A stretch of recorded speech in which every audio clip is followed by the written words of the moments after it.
Thank you, Stephen. Good morning, gentlemen. I'd like to call this hearing to order and acknowledge that we're in Treaty 1 territory, the home and the traditional lands of the Ojibwe, the Cree, Dakota peoples, and in the national homelands of the Red River Métis. Our drinking water comes from Shoal Lake 40 First Nation in Treaty 3 territory. My name is Ron Merritt. I'll be your chairperson this morning.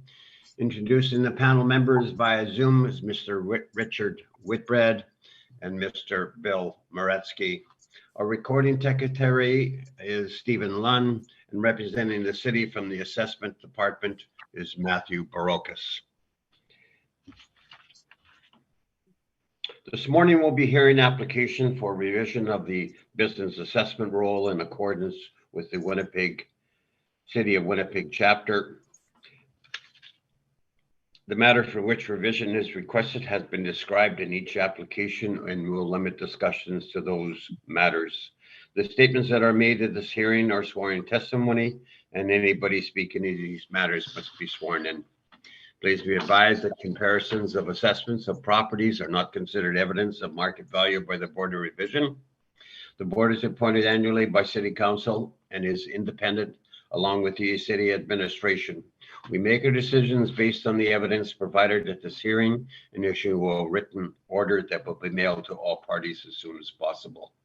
Please note that the board decision in respect to application may be appealed to the Manitoba Municipal Board if the matter pertains to assessed value or classification, or to Court of King's Bench if the matter pertains to application of exemptions from taxation. Should you wish to appeal, information on how to do so will be included in the board's order. In respect to the hearing this morning, I will confirm the points of appeal with your property to be addressed with each applicant. Following the swearing in, it will be the assessor's testimony followed by questions that the applicant may have, and then it'll be the applicant's testimony followed by questions. Each party will have the opportunity to summarize if they wish.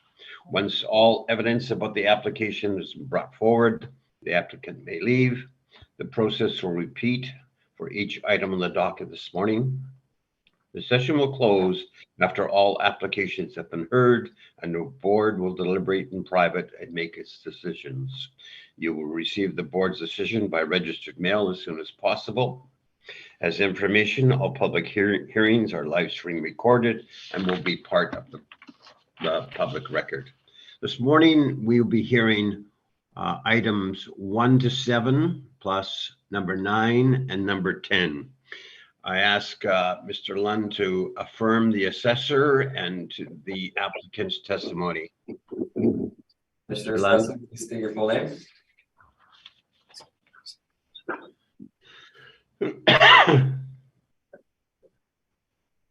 Mr. Barocas, if you please state your full name. Matthew Barocas. You affirm that the evidence you're about to give at this hearing is the truth, the whole truth, and nothing but the truth? Yes.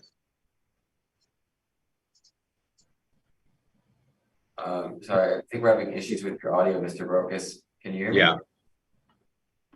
Yeah, I can hear you. We can't hear you that well, Matthew. Oh, well, let me try and turn the volume up here. So it's working now, we can hear you okay, so I'll just try to affirm you again. Okay. Do you affirm that the evidence you're about to give at this hearing is the truth, the whole truth, and nothing but the truth? Yes. Thank you. And Mr. Smith, if you please stand. Do you affirm that the evidence you're about to give at this hearing is the truth, the whole truth, and nothing but the truth? All right. We have a fairly big docket today, so we'll first go to the first property, which is 3965 Portage Avenue, and it is Unit 10. Mr. Barocas, whenever you're ready, you can take us through this property. Okay, thank you very much. Just let me know if I'm cutting out on your end. Okay, you're sounding quite well, Matthew, so proceed. Okay, thank you. Business assessment report here. So file number 22-4080. The roll year is 2023, address 10-3965, business assessment ID 506 92.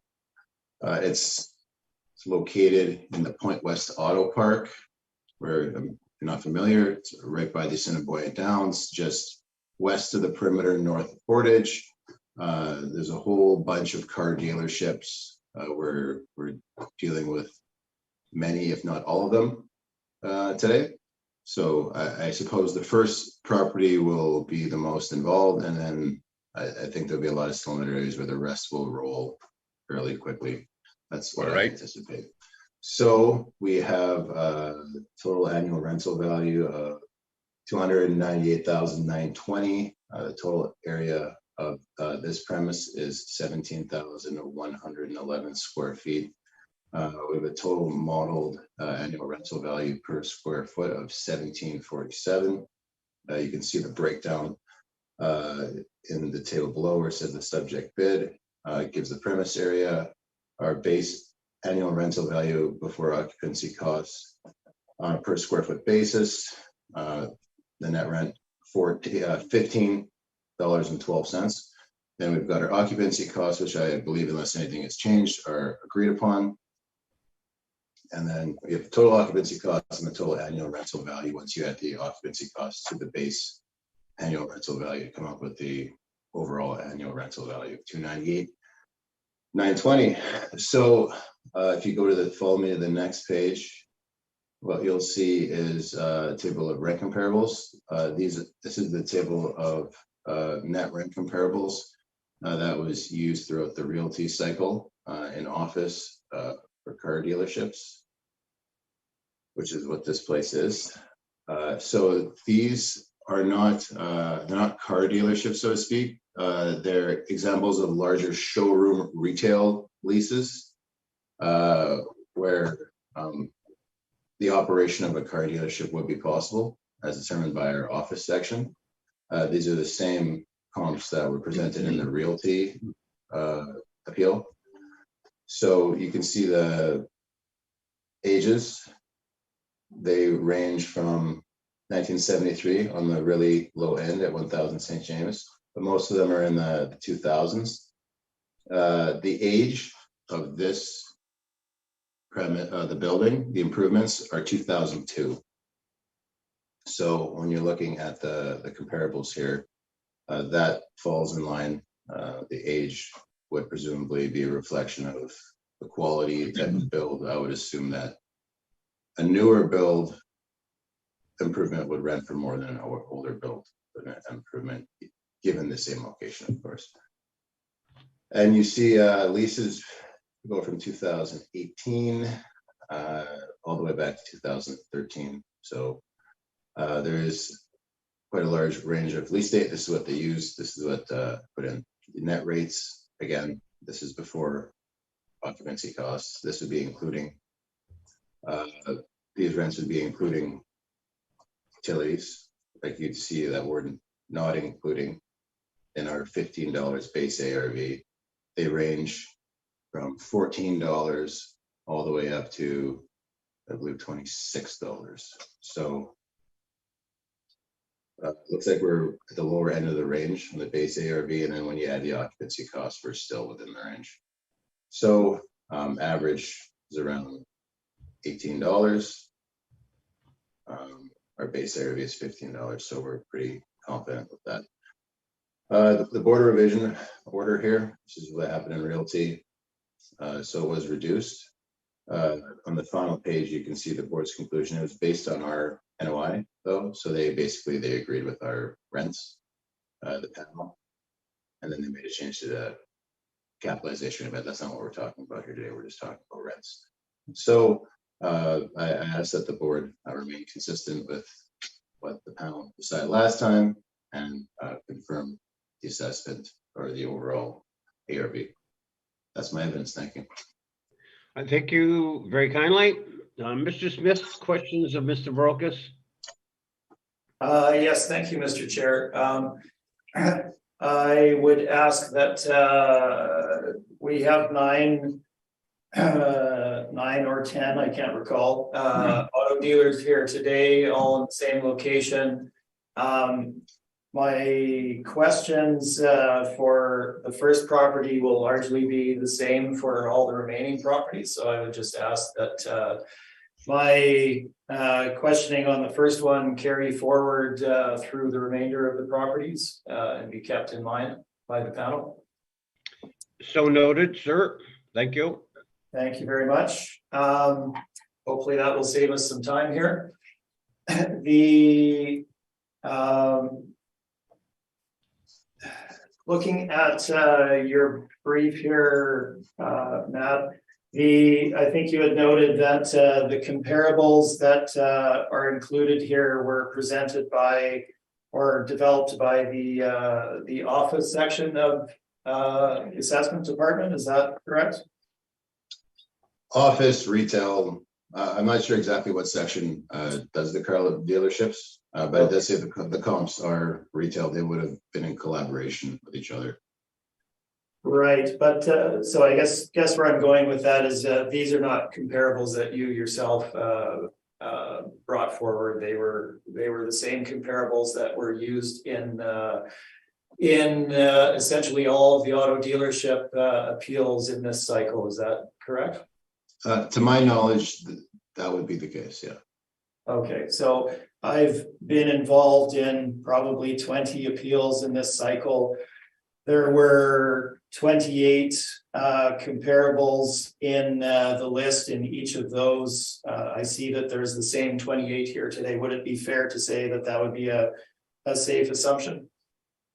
I'd say that's a good assumption. I wasn't involved in any of those, so I can't say for sure, but this is what they told me to put in my brief when I was given the auto dealership DA brief.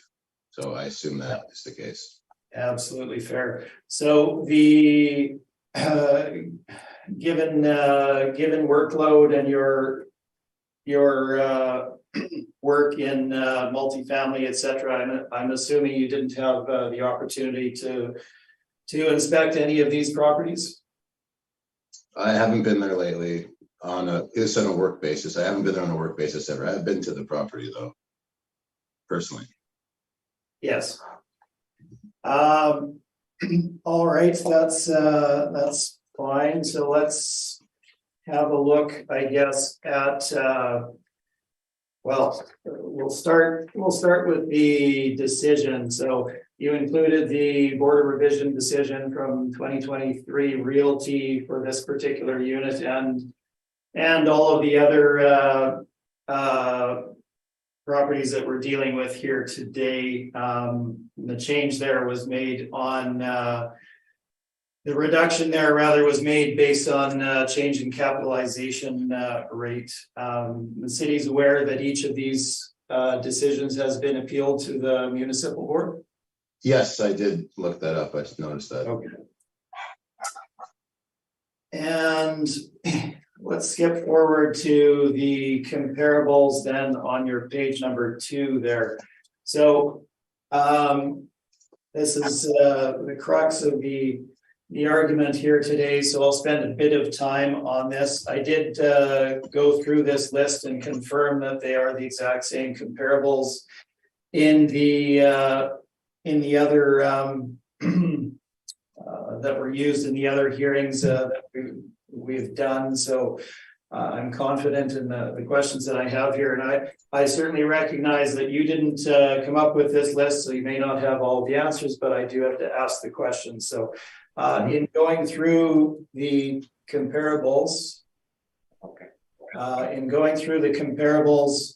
I note that the properties are all located in one of 5 big box power center nodes. Those being the Polo Park Power Center area.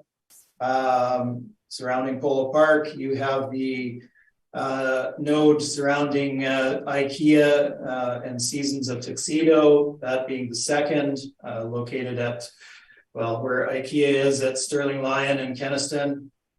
You then have Kenaston and McGilvery Power Center, where 3 out of the 4 corners are big box power centers. You have number 4, the Garden City Power Center node. And then finally, the Regent and Lagimodiere Power Center node, where there's extensive big box development. Is it fair to say that's where all of these locations lie? Yeah, I took a sampling of the properties. I looked them up on Google Maps and our own GIS system, and that does align with what you've just described. Okay. And and when I run through the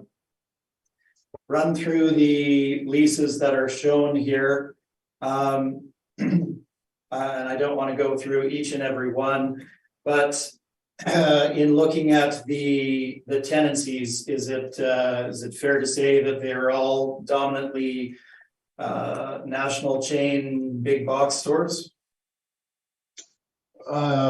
Yeah, they're big box stores. Ashley Furniture, for instance, is one of them.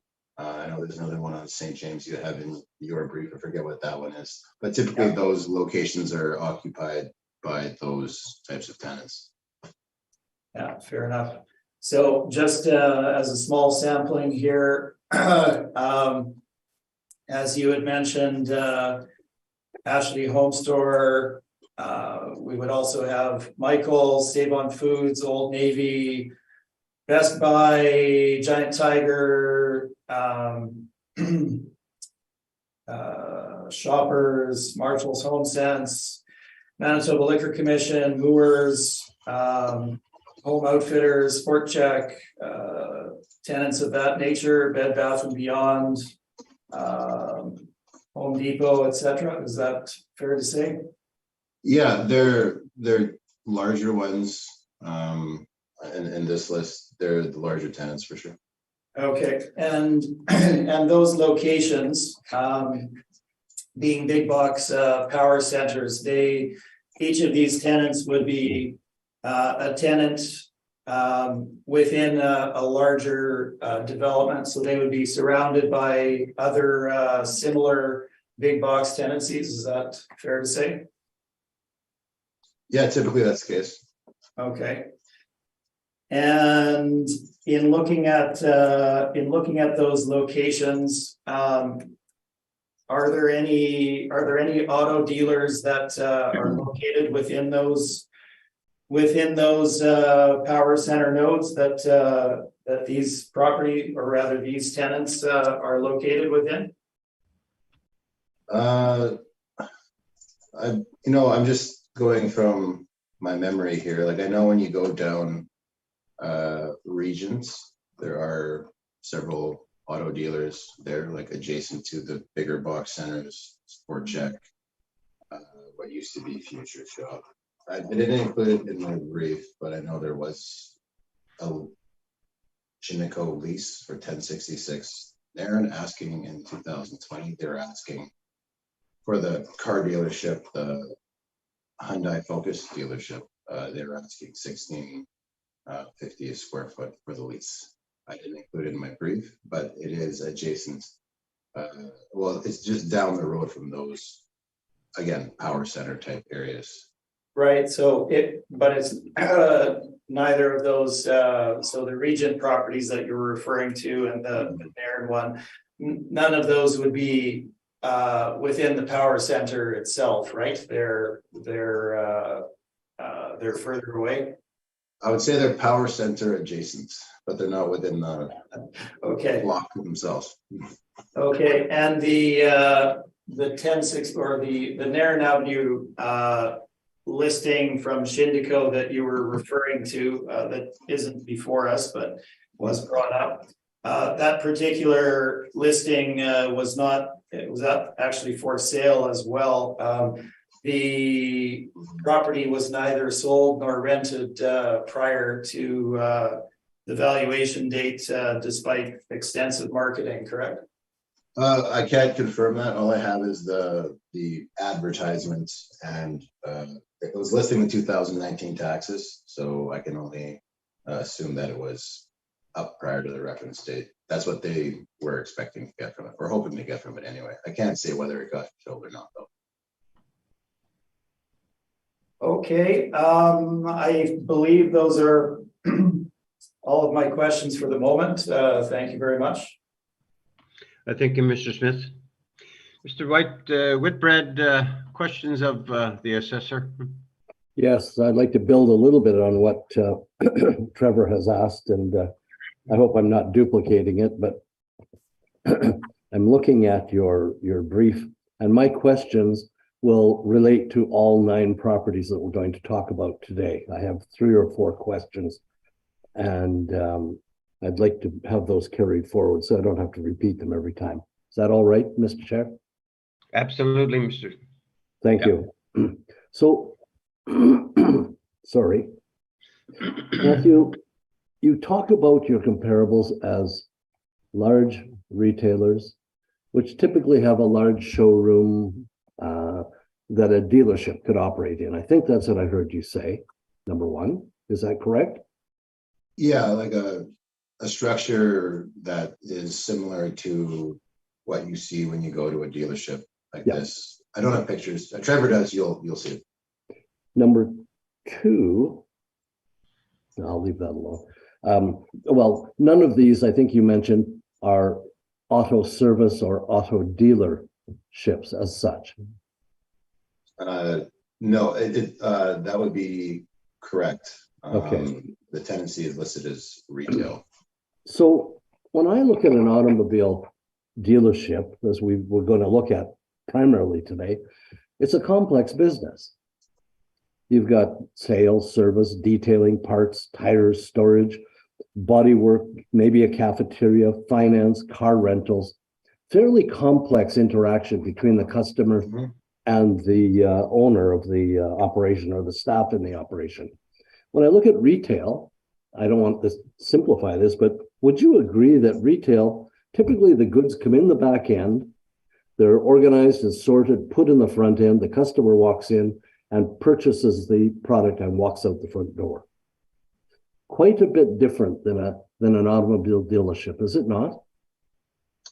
In terms of the mechanic area where they would be fixing the cars, that would be correct. I would say for the rest of it, it would be similar. They just, I suppose, maybe where they have the warehousing area, that would be where they would be fixing cars. And then the front office show the retail area where they display the goods and where people purchase them. That's where they would have the office, the showroom, so to speak. Yeah. Parts, you could maybe equate parts. It comes in the back, goes out the front. But it's more complex than that, isn't it? Because it goes out to the floor. There's costing involved. It goes out to the floor, or it goes out to the customer's hands. In my mind, it's a little bit more complex than a retail operation like what we have over here at Sterling Parkway Mall. You don't agree with that? No. I'm saying it's definitely not one-to-one. Like that's what you're saying is true. I'm saying they're similar, and I mean a lot of the dealerships they are owner occupied, so it's really hard to tell what the net rents are. Understood. So basically what we have to do is we're going with the next closest thing, and the next closest thing are these structures that are most structurally like dealerships in terms of square footage, ceiling height. Well, let me come to that in my next question for you, because I look at this and I've gone through the brief quickly to sort of look at the square footage of some of the dealerships that we're going to deal with today. And I can move forward because I'm asking a general question that will apply to all cases. I believe I can. You only have 3 items on the docket that I believe are over 30,000 square feet. Number 14, 17, and 19 in your comparables. All the rest are under that square footage. Would you suggest when you get to these larger dealerships, economies of scale start to play in, and you should be looking at a cheaper or less expensive rent for the larger dealerships, rent per square foot? I don't, to be perfectly honest with you, I don't have the most experience. Typically with other properties, that's the case, but for dealerships, I can't say either way. I would for each property, I would say this one is 17,000 square feet. I would look at the comparables and see what size they're, and I'd probably put more Yeah. weight on those that are most similar to that area. I understand that. I'm asking about the larger ones because we're gonna come to some larger Right. ones later this morning. Right. Mr. Smith can maybe shed some light on that when we get to him. And Sterling Lion Parkway, you have about at least five comparables from Sterling Lion Parkway. Mhm. And the nature of those businesses, again, I may be repeating myself, but they are all retail, front end, back end. Product goes in, customer comes in and purchases the product off the floor and walks out. Is that correct? Yeah, that's from memory. I believe I looked this one up. This is like where Struck Tube is, like beside Yep. IKEA. That's that block of units. Okay. Thank you. I have no further questions then. Thank you, sir. Mr. Boretsky? Yes, so the dealerships the dealership that we're under review right now, they're saying it's part showroom, part service related. So what would be the split between the showroom and the vehicle service area and parts? So the split for that, Yeah, just give me your best estimate at the percentage difference. I mean, I haven't personally inspected it. I'm going to see if I can look it up in our system. I know the applicant, they have 15,414 square foot gross floor area on the main.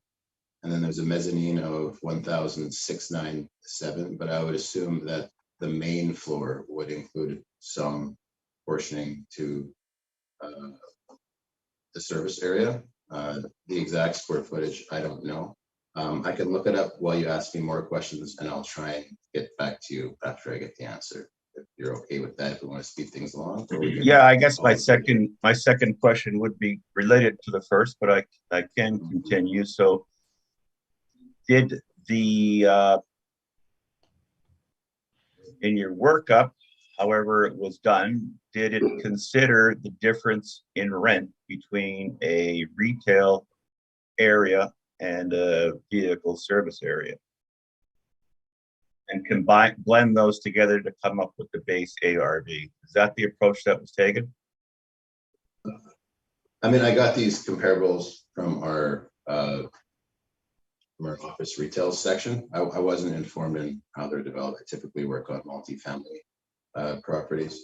I do know by looking at the, apologize, let me pull my brief back up.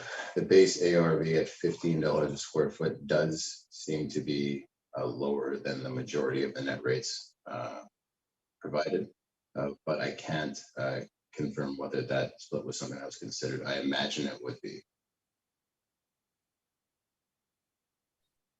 Okay, so you don't know the answer then as to what it would have, what square foot number would have been attributed to the retail, and what square foot number would have been attributed to the vehicle service, and what proportion of each of those was attributed to this premise, correct? Yeah, I don't have that. I'll try and pull it up for you as we go along, and then I'll jump in once I have the answer. Yeah, that I guess to carry on with that, all of these comparables are purely retail. That's correct. So we really don't know how the vehicle service area has influenced this square foot number, correct?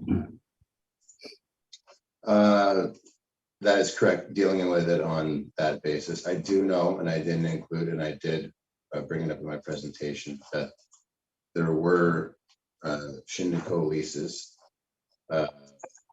Lease asks, not completed leases in the package, which I didn't include, for a dealership at 1066 Nairn Hyundai Focus. 2020, they're asking $1,650 net lease, which includes the shop bays, the wash bays, the overhead door area, so on, so forth. So that's what they're saying is their inclusive net rent is including occupancy costs as well. Our base ARV here is $15, so I feel that we're okay with it. Sorry, so you have a dealership comparison then? Is that? Yeah. I'm verbally giving it. It was presented during the realty hearing. It's 1066 Nairn, the Hyundai Focus. It's an advertisement by Shiniko. And the building size was 17,437, and the net lease rate was 1650 per square foot. It was in the realty brief. I didn't put it in this one. I should have. It was an ask. It's not like a signed lease or something we have, but that's what they're indicating. That is located in the Nairn area, so a different part of the city. Understood. All right, I think I have exhausted my questions on that one. Thank you very much. Mr. Thank Merrick, you. may I ask another question? Certainly, Richard. Thank you. I missed this. It was my fifth question. And it builds on what Bill's asking about. And I could barely hear you, Matthew, on that last response about Nairn. But Okay. are you familiar with the term clean and dirty sections of a dealership, or front of house, back of house? I think I know what you're talking about. No one's said that to me, but I think it's pretty self-explanatory. Okay, so, but it's not something you've included in this assessment or in the valuation that you provided. I see that. Yes, that's correct. Thank you very much. No further questions, Mr. Chair. I thank you. Mr. Barakis, I guess a lot of these properties that we're going to be dealing with this morning are owner occupied, and there's such things as rents that you obtain. There is also a book rent that is probably standard throughout the industry's dealerships. So you have your attainment to a square foot rate is very limited if it's owner occupied, is it not? Yeah, because I mean it's so I guess the department's view is that they would look at more or less, because you can't get a lot of data from dealerships. So your comparison is retail then? our comparison is we pull from a pool of properties of the similar vintage that are on a square foot basis, and like a structure to lot improvement, because they have lots where they have to pull the cars out and park them. So that's something that's considered as well, just looking at pictures of these properties. So I agree, like we have to go to the best, we have to pull from the best pool of information we can. And this is what we have, because car dealerships are more often than not owner occupied. All right, I thank you, Matthew. Mr. Smith, we're ready for your presentation, so the floor is yours. Okay, thank you, Mr. Chair. Again, as I mentioned prior to my questioning, much of my discussion, in fact, most of my discussion of the first property here today and the concepts involved are intended to carry forward for the remainder of the properties, so we can keep all of that discussion in mind for the other properties as we move forward, if that works for the panel. Yes. Yes. Great, thank you. So just to address one point up front here, as it was raised a couple of times. So the 1066 Nairn listing, not lease, but listing, is for a, first of all, it's not in evidence today, although it's been brought up verbally, so that's fine. Happy to discuss it as I know the background on it. It is for the former Hyundai dealership on Nairn Avenue. It is located west of Lagimodiere, on the south side of Nairn. It was for lease by two different agencies, one of them being Shindico, and was then offered for lease by, and I'm going to forget the name of the brokerage at the moment, but a different brokerage. So it moved from one to another. And I have to emphasize that both the sale and the lease listing were just that, they were listings. And in investigating the listing there, they didn't have a lot of activity on the property, and there was certainly no conclusion of either a sale or lease for the property in the time frame prior to the valuation date. So whether they asked $1,650 or $1 or $100 for the property is somewhat irrelevant. Nothing was concluded. You can ask whatever you would like for a property. It doesn't always coincide with what the final listing is, or rather the final lease is for that property. So it was for lease for a considerable amount of time by two different agencies, which tells you something right there, and no lease was concluded. So I would put very little weight on the $16.50 per square foot asking rate for that particular property. Moving forward into our brief here, and I'll just bring this up at the beginning of the hearing. So I represent a significant number of auto dealers, obviously in the city of Winnipeg, both on their realty and business appeals. Some of those, of course, being the properties here before us today in the Point West Auto Park, but also properties located on McPhillips, on Regent, on Lowson, which is just off of Kenniston, etc. So I have extensive number of properties that I represent. In addition, I also helped another agent with his representation on a significant number of other auto dealerships in this cycle as well. And so we're talking, I'm going to say we're probably looking at 30 plus dealerships perhaps in the Winnipeg market. When we look at the decisions for the auto park as they were presented by the city, and you'll see them in the other ones, that particular panel made a reduction in the realty assessment for each of these properties. However, it was only based on a capitalization rate. Now, we've appealed each of those decisions. The remainder of my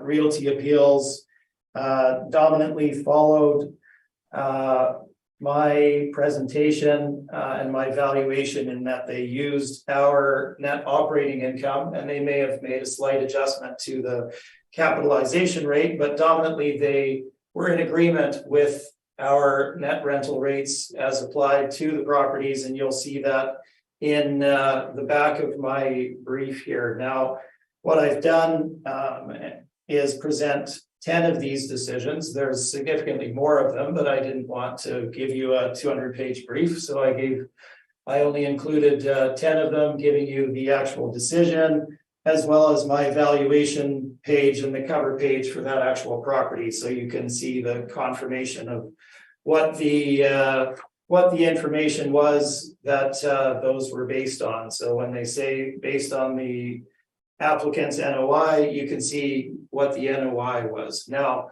in looking at those decisions, the rental rates that were applied by myself and then by the board were in the range of $12.50. And for newly constructed auto dealers, so brand new dealers, we applied $13 per square foot. And these were confirmed by the Board of Revision. The information that we presented in those hearings, with the exception of the specific information about the building and structure and site, etc., is identical to what we're presenting before you here today. So nothing has changed.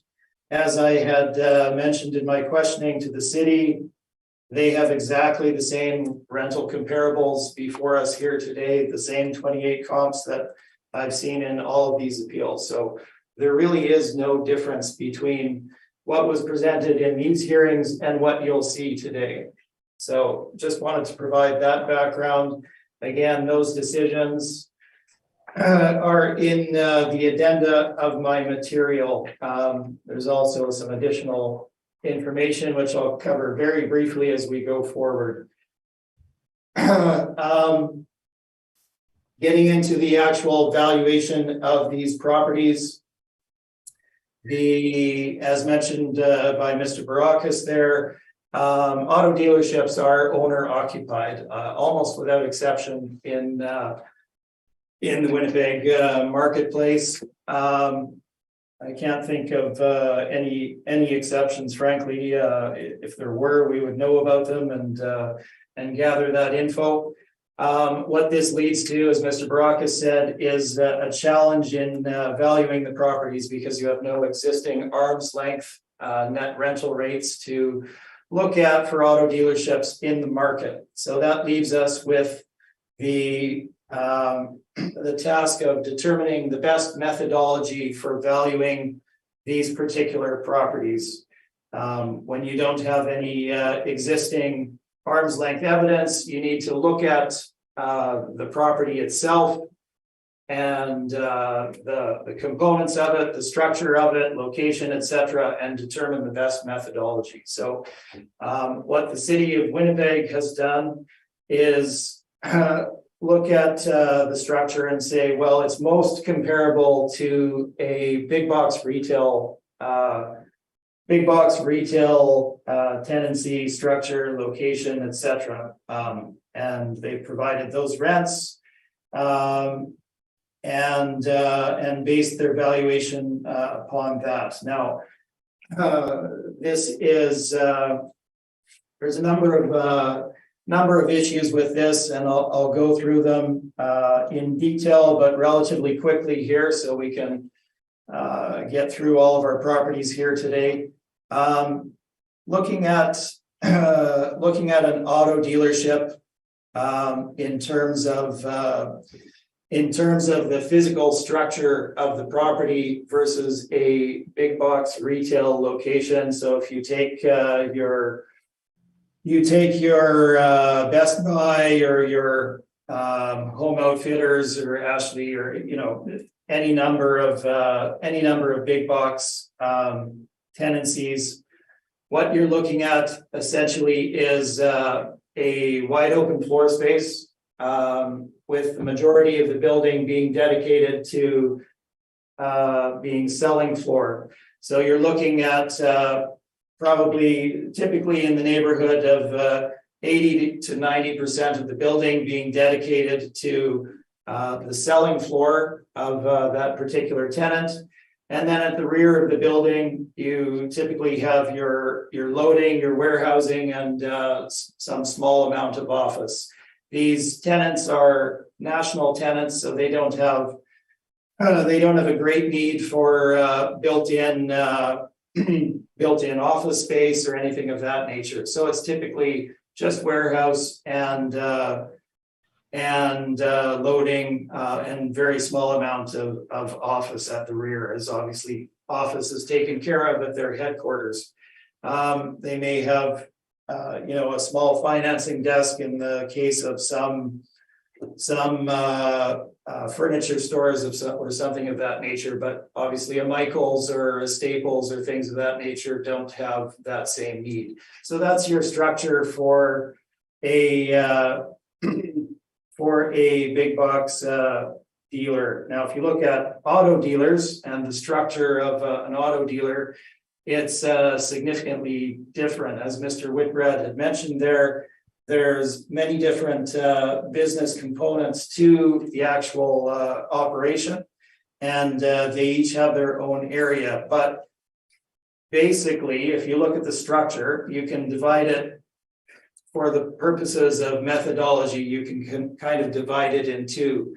You have the rear of the building, which is your auto repair and service area, essentially. That's where all of the work is done on the cars, where they do tire storage, oil changes, repairs, et cetera, et cetera. That section of the building is, and this obviously varies from dealer to dealer, but it's typically in that neighborhood of 60% of the floor space of the building being the rear repair area of the building.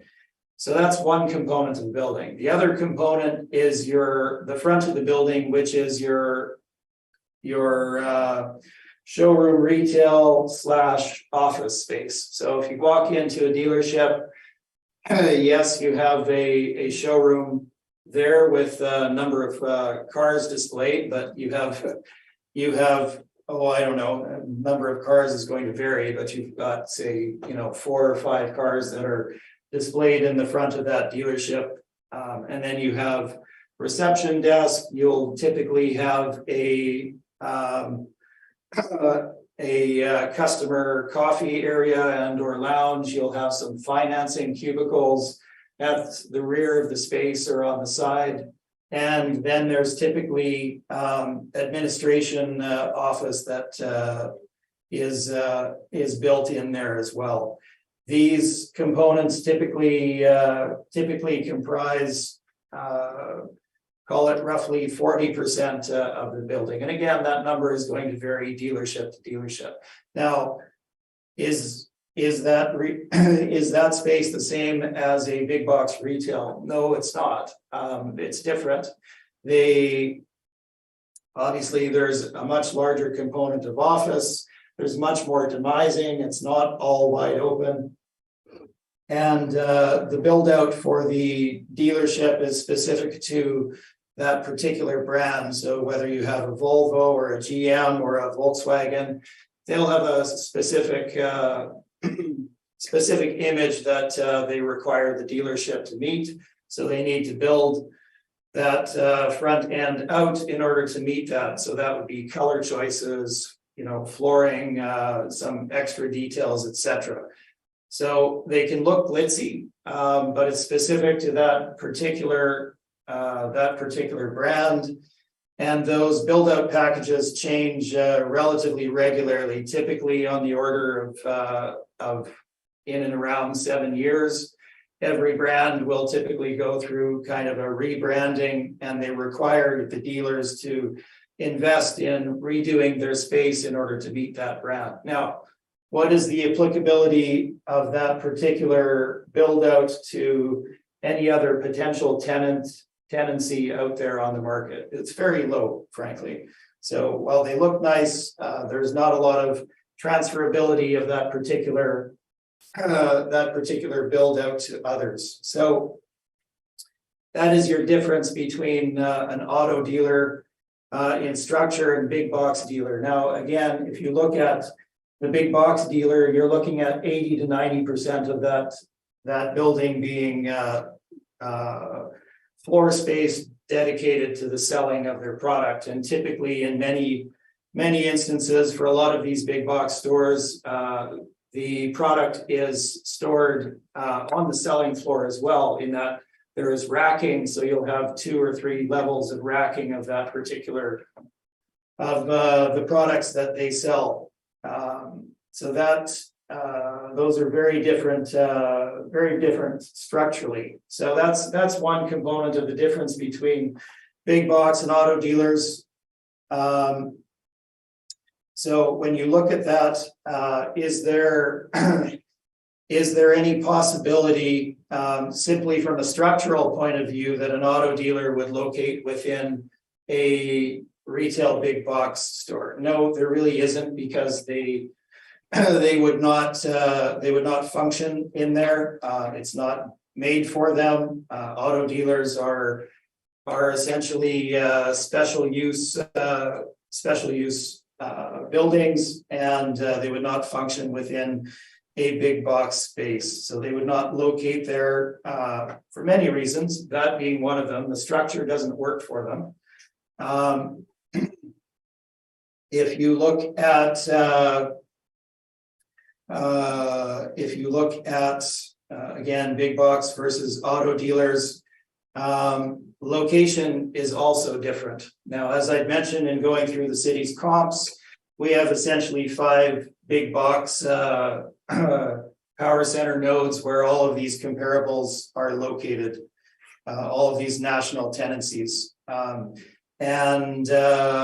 Why are they all located there? Because they're located there because they drive more business by being located together. So you look at these power center nodes, the developer builds them specifically for the agglomeration of these national retail tenancies to be side by side in big box stores in this particular format, because they drive more business in that fashion. So you have your Michaels and your Ashley and your Home Outfitters and all of these other Sport Chek, Best Buy, Old Navy, all located side by side.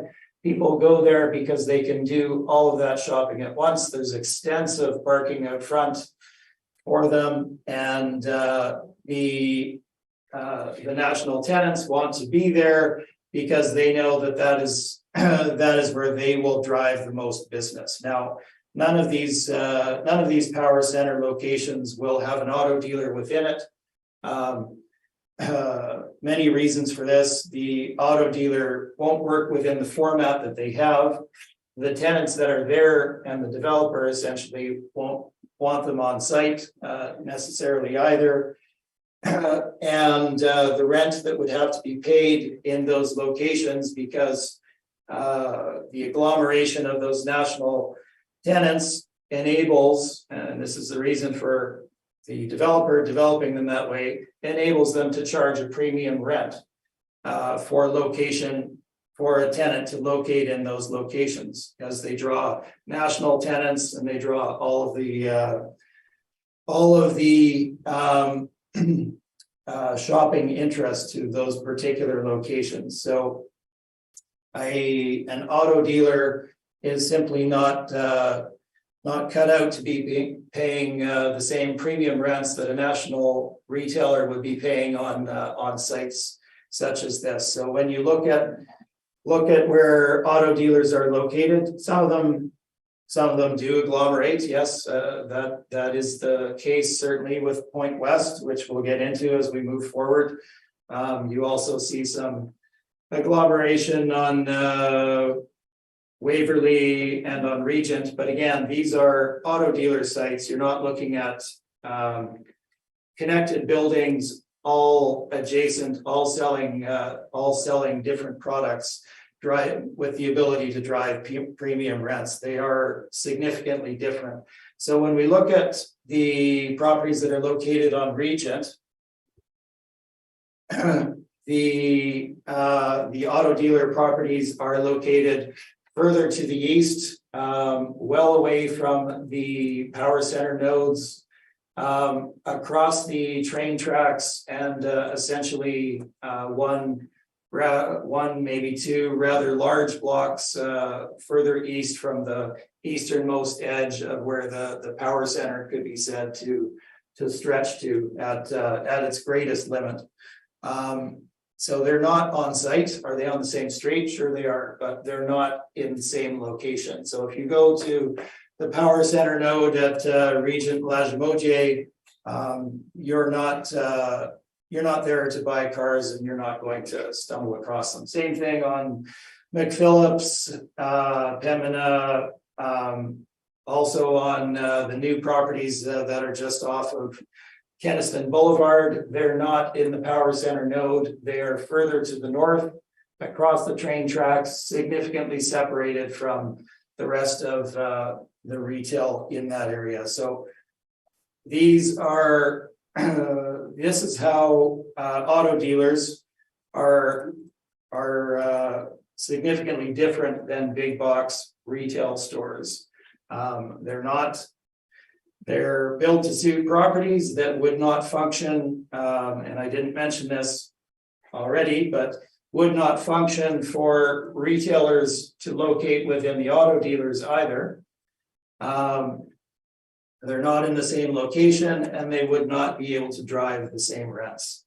So what we have done in our valuation, and again, this holds true across all of the properties, all of the auto dealers that I've covered in the Winnipeg market, some of which are in your addenda here and some of which are before us today.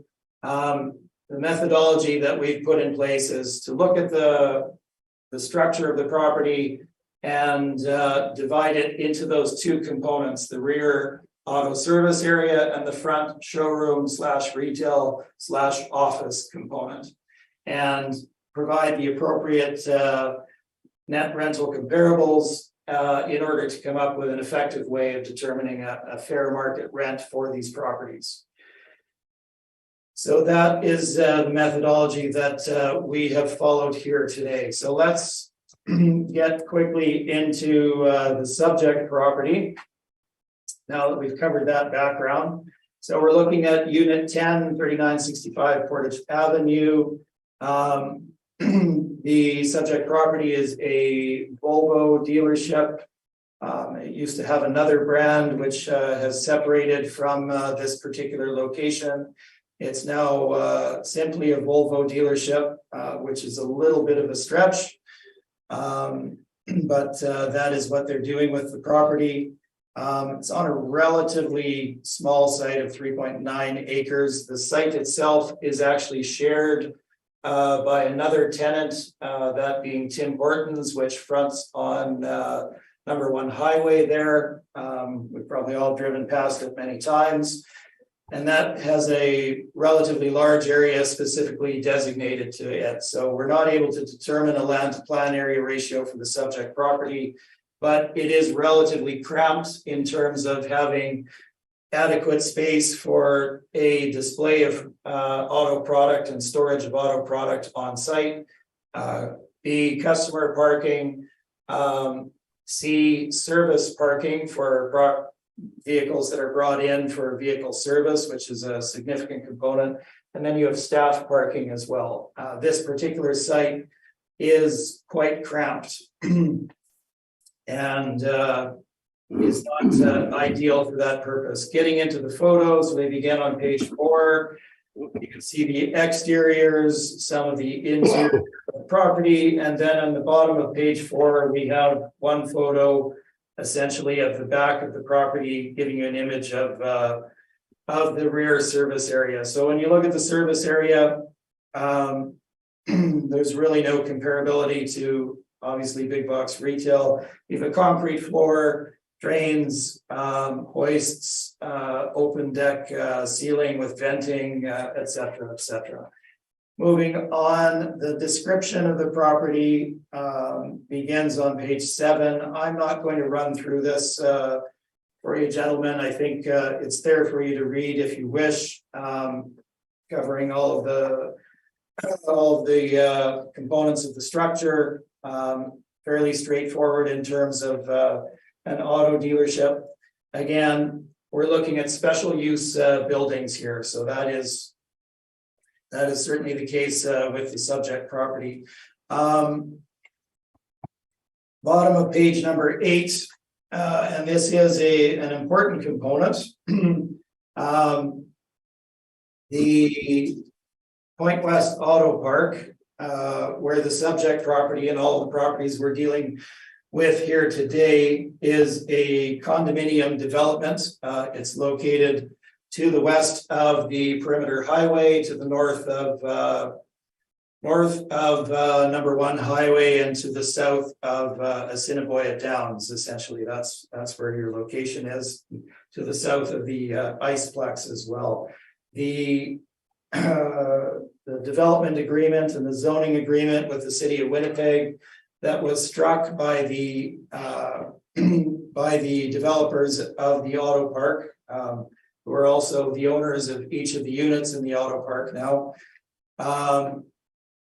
was such that it was specifically two things. It specifically restricted under zoning agreement to automotive sales and repair uses. As you can see on my page number 9, the condominium declaration and the zoning agreement states that the buildings constructed thereon shall only be occupied and used for the purpose of sale, leasing, rental, storage, display, repair, and service of new and used motor vehicles. So all you can do in the Point West Auto Park is automotive related. So if for some unknown reason Best Buy or Ashley Home Furniture were to wish to locate in the auto park, they can't do it.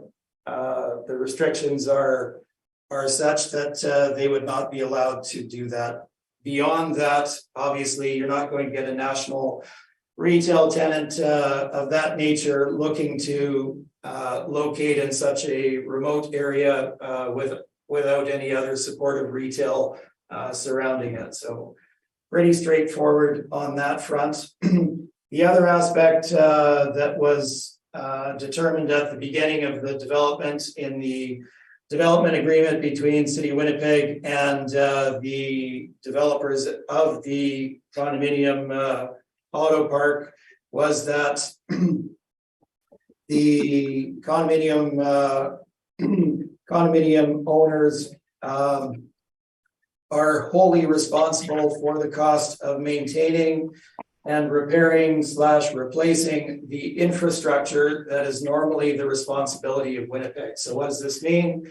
Means when the development was constructed, the developers were and subsequent owners of each individual condo were responsible for constructing the roadways, constructing the drainage, all of the lighting, and all of these components that are typically the responsibility of the city of Winnipeg. So when you, as a tenant or an owner, establish yourself on Portage Avenue, your responsibility ends at the edge of your property.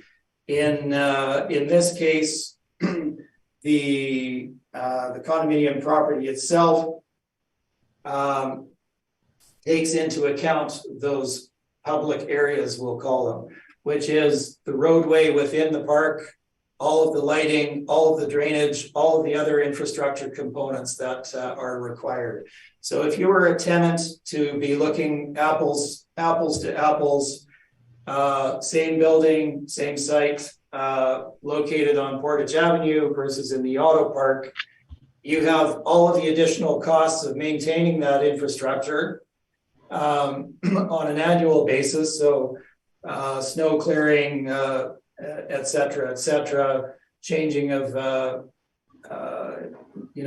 just servicing of all of those components, plus the long-term replacement of those components when they break down. So when the drainage or roadway decompose or fall apart, you're responsible for replacing that.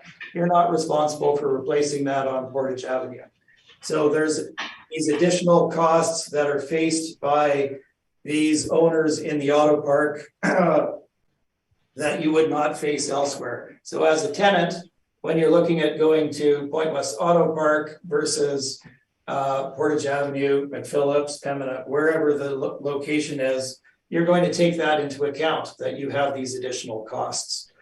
And what would you be willing to pay in rent? There will obviously be an impact on that. We've covered page 9, the zoning agreement, limiting it to automotive use, sales and repair. page number 10, site description. You can see the site shown there. It's located in the auto park. It's the first one as you enter off of Racetrack Road, just north of Portage Avenue. Property location shown on page 12. And this is a critical component of our analysis here today as well. So we've given you kind of a large scale map here. You can see the location of the Point West Auto Park. We are west of Perimeter Highway, north of Portage Avenue. Now, we're all familiar with Winnipeg as you head out there. What's surrounding it? Well, we have the Iceplex to the north. Beyond that, you have Assiniboia Downs, and to some extent to the west of the property, further west, not immediately adjacent, but further west, we have some industrial development now where you have newer industrial buildings going in. None of this is retail in nature. It's not surrounded by any other supportive retail developments, such as big box developments. It's a peripheral site to the city of Winnipeg. So you're going there for one purpose only. I should really have put in a second map, but the location in this case does have a detriment to what a potential tenant would be willing to pay for these properties as well. So if you look at where it's located versus other more central locations, and you're a user or a purchaser or somebody needing service for their vehicle, are you going to be willing to travel all the way out Portage Avenue, past St. James, beyond the perimeter to shop, or are you going to look more centrally than that? Beyond that, service being a very important component of the business, will you be willing to drive all the way out to Point West, leave your vehicle to get serviced, wait for the van? Mr. Smith, Mr. Yes. Smith, I don't think you have to go a little longer in regards to, I think all the people here are fellow Winnipeggers. We're aware of, the park, and, and I appreciate your, due diligence in regards to, telling us all. I think several members have sat throughout presentations from, from the dealerships out there, and we're aware of, what exactly goes on. So it's greatly appreciated, but I think that we're going to be dealing with your the business tax assessment. Okay. Yeah, absolutely. And thank you for that, Mr. Chair. Simply trying to answer questions up front, I guess. So, but Yeah. not too far. I thank you for pointing it out. I'll skip forward from there. Very briefly, we have an overview of the automotive market on page 13. Essentially, what you're seeing is a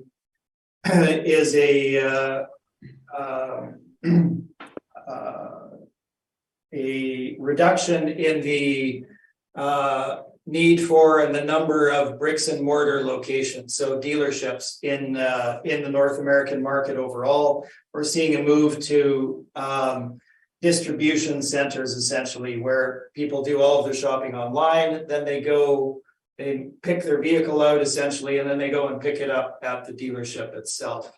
So there's much less of a need for brands to have all of the dealerships that they have out there. So there's an overabundance of these properties in the marketplace as it stands. So we're seeing a reduction in the number of those. There's further discussion there regarding the automotive industry. Obviously, COVID-19, prior to the valuation date, did have a significant impact. The places were either shut down or had a very restricted methodology in which people could come in and do their automotive shopping. during that time frame. And obviously our valuation date is April 1, 2021. So that does need to be taken into account as well when we look at the determination of our ARV here today. Beyond that, I've covered this a lot already, so I'll just touch on it. Automobile dealership properties are special use facilities. This is shown on page 14. I refer to a particular appraisal journal article describing this at the top of the page. I'm not going to go through it. Essentially, they are not transferable to other uses, and other uses do not want to locate within them. That is there for you to review. There is kind of a life cycle to these dealerships. They go from number one, frontline dealership, so your branded Ford dealership, Mazda, etc. When they become obsolete for that, for various reasons, they move down the chain to used auto dealership, your second phase. And when that's no longer feasible either, they typically become redevelopment properties, as you find.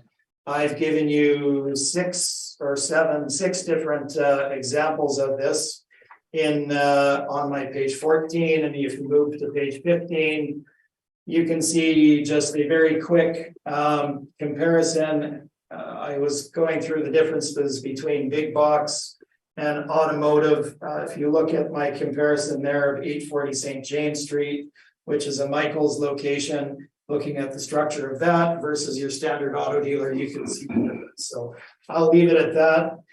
And now that we have all of that background, we can move into the valuation itself. So as I mentioned, the methodology that we feel is most appropriate for valuing these properties is to look at the two different components of the property, that being the automotive service and repair area, and the front showroom, office, retail component. So what I've given you here is automotive leases for the rear area, and then we have a wide selection of showroom / retail locations, or rather leases as well, in comparable locations to help us frame an appropriate net rental rate for these properties. So let's look at the automotive to start on page 16. As noted earlier, typically their automotive is dealerships are all owner occupied. So we have essentially one lease for an automotive dealership in here. All of the rest of them being repair facilities essentially. So looking at the automotive chart on page 16, you can see the variability in the comparables provided. Typically, we are looking at a range from a low end of that $6.50, $7 per square foot at the very low end, up to properties that are much smaller and much better located in the $12.50 per square foot range, or $13 in the case of a Fountain Tire located directly in the downtown CBD area, just north of Broadway on 123 Fort. So what you won't find here are, call them 15,000 square foot standalone service centers, because they don't exist in the marketplace. They're owner occupied. So what we've presented you with are automotive service rents out there in the market that are most appropriate. If we look at the chart, I will point out number 9, 231 Oak Point Highway. This is a bit of a peripheral location.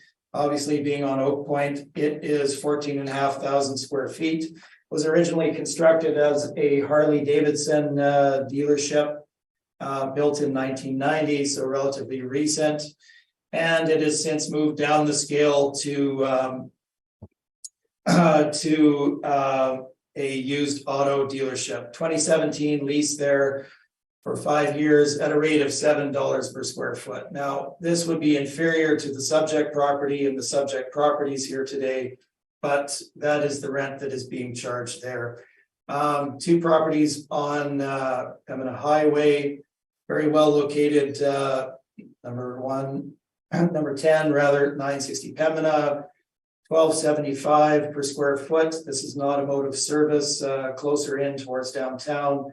2018 lease for 5 years. They're getting a premium at $12.75 there. Now that's only 5,710 square feet. So obviously economies of scale come into play. If you look at number 11, 3680 Pembina, this has since gone out of business. We have relatively recent again, 1988 structure, 7,200 square feet.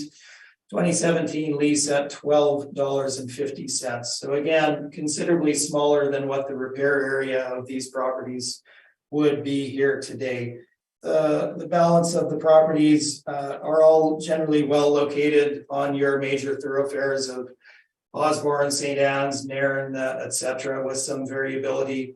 But the dominant range that we're looking at is kind of in that, I would call it $8 per square foot to $10 or $11 per square foot on the high end, with some exceptions. I will point you to, on my page number 17, the final comp that we have for automotive, this being number 20, 1322 Waverly.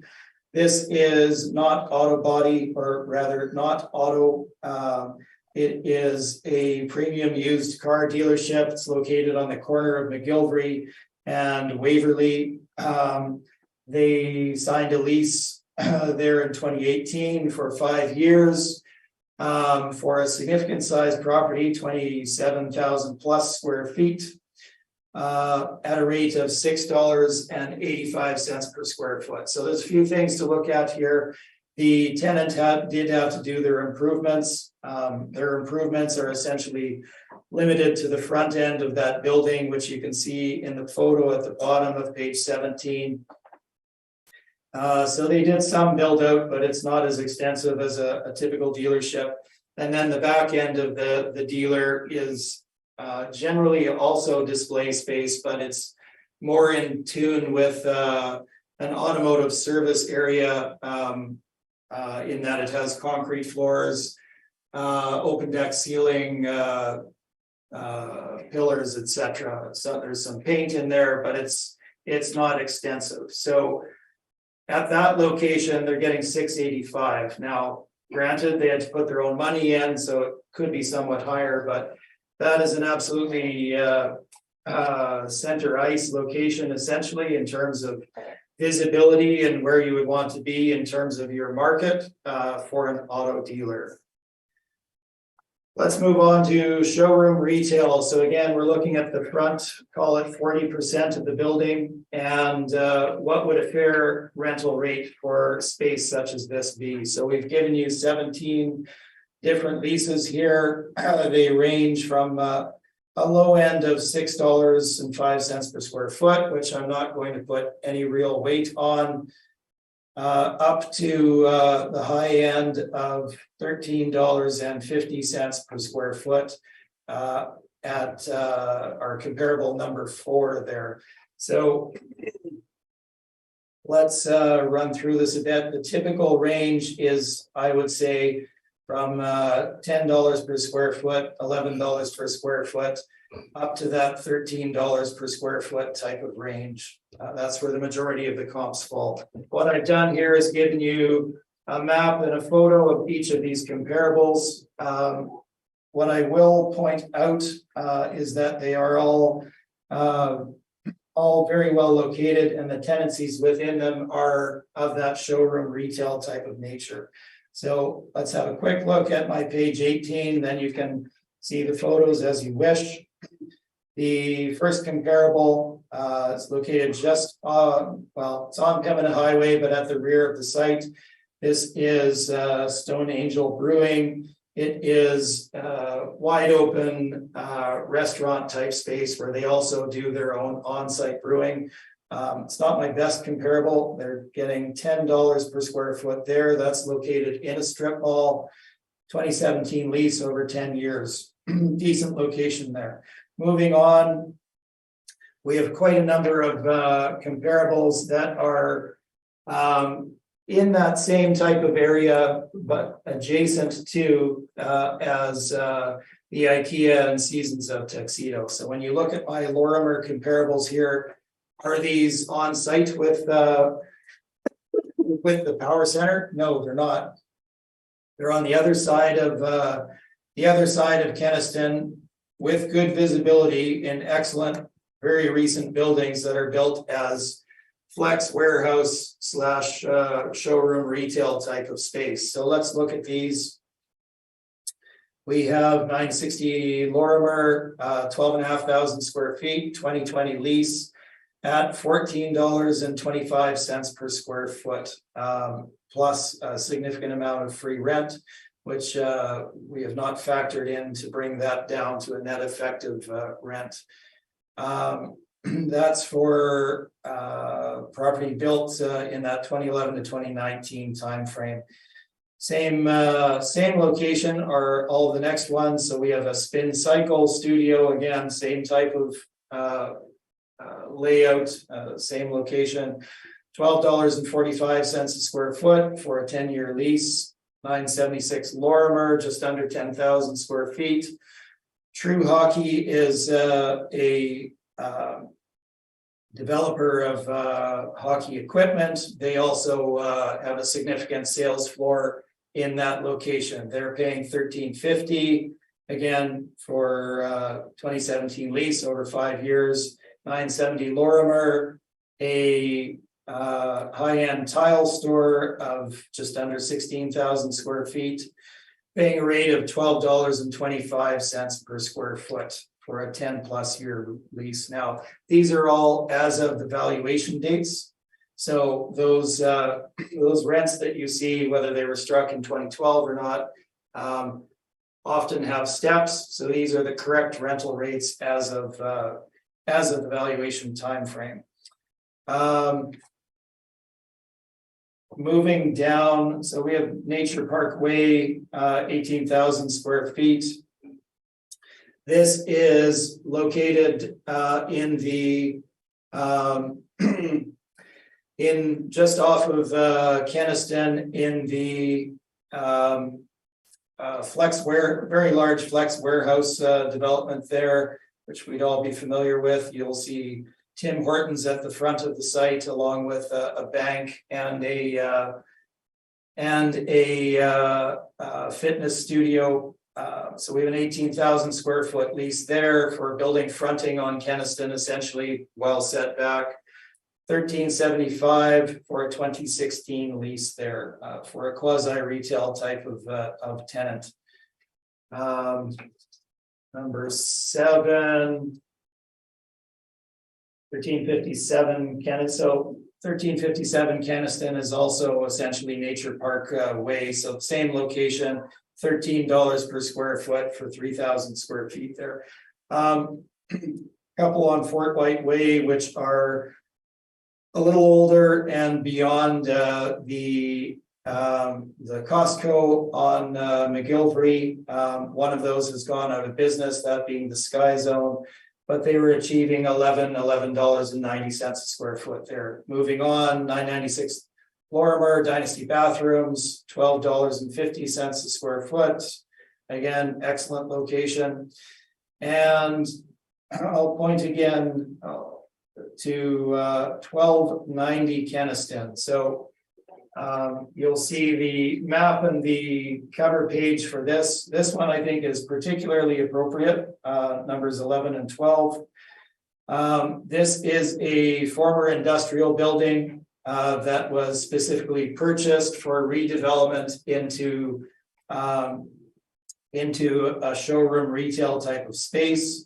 So it is located on the corner of Kenaston and I cannot think of not Lowson, but the cross street at the lights, right there on Keniston. Located right at that corner. It was redeveloped in 2015. We have 2016 leases there for the redeveloped property for $12 and $12.50 a square foot. One of those is TransCanada Brewing. Significant portion of that is like a showroom type of floor. It's the restaurant tasting floor portion of that property, and then they have the brewing component of it behind walls. Adjacent to that same property, you have Lux Barbecue, again, significant size, just under 10,000 square feet, $12.50 per square foot, and that is a showroom retail space. The reason these are particularly appropriate is immediately to the north of that, there are two brand new dealerships that have been developed by the same owner that I'm representing here. Brand new modern dealerships. And then to the south of that property, just across the side road, is the Mercedes dealership to the south of this particular property. So it's located right where three modern dealerships are located, and they're achieving $12 and $12.50 per square foot for that particular location. The remainder of the comps cover essentially the same locations. Again, I'm not putting any real weight on the $6.05 per square foot comparables. They are well located, but a bit of a different property in a slightly more industrial area. The photos and maps begin on page 19. You can see the Nature Parkway and Keniston property on page 21. And on page 22, you can see the numbers 11 and 12, 1290 Keniston comparable. Now, that's again the one that's immediately adjacent to the three brand new developments. So, all that being said, what's a fair market net rental rate for the subject property? So let's just quickly review. There's a zoning agreement which restricts it simply to automotive use in all of these properties that we deal with here today. And excludes other commercial uses. This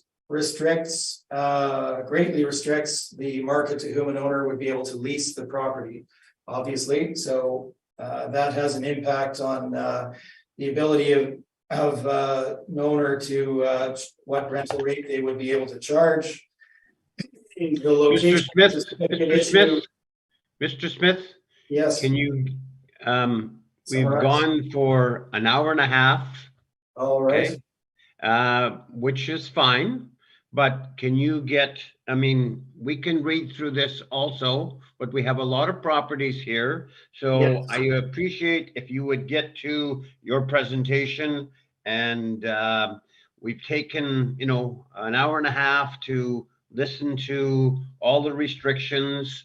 And so I think it's only fair to listen to the presentation that you have in regards to the value. If you don't mind. Absolutely, and thank you for that, Mr. Chair. Again, just trying to be thorough, and I don't intend to cover any of this ground in any of the remaining properties, so they'll be very efficient. But let's, as you said, move forward. The range for our automotive repair collision is between $6.50 and $13 a square foot at the upper end. Our newly built or renovated, well-located showroom retail type space is between $6 and $14, essentially $14.25 per square foot. When we look at all of this as a whole, we believe that a fair net rental rate for the subject property overall is $12.50 per square foot.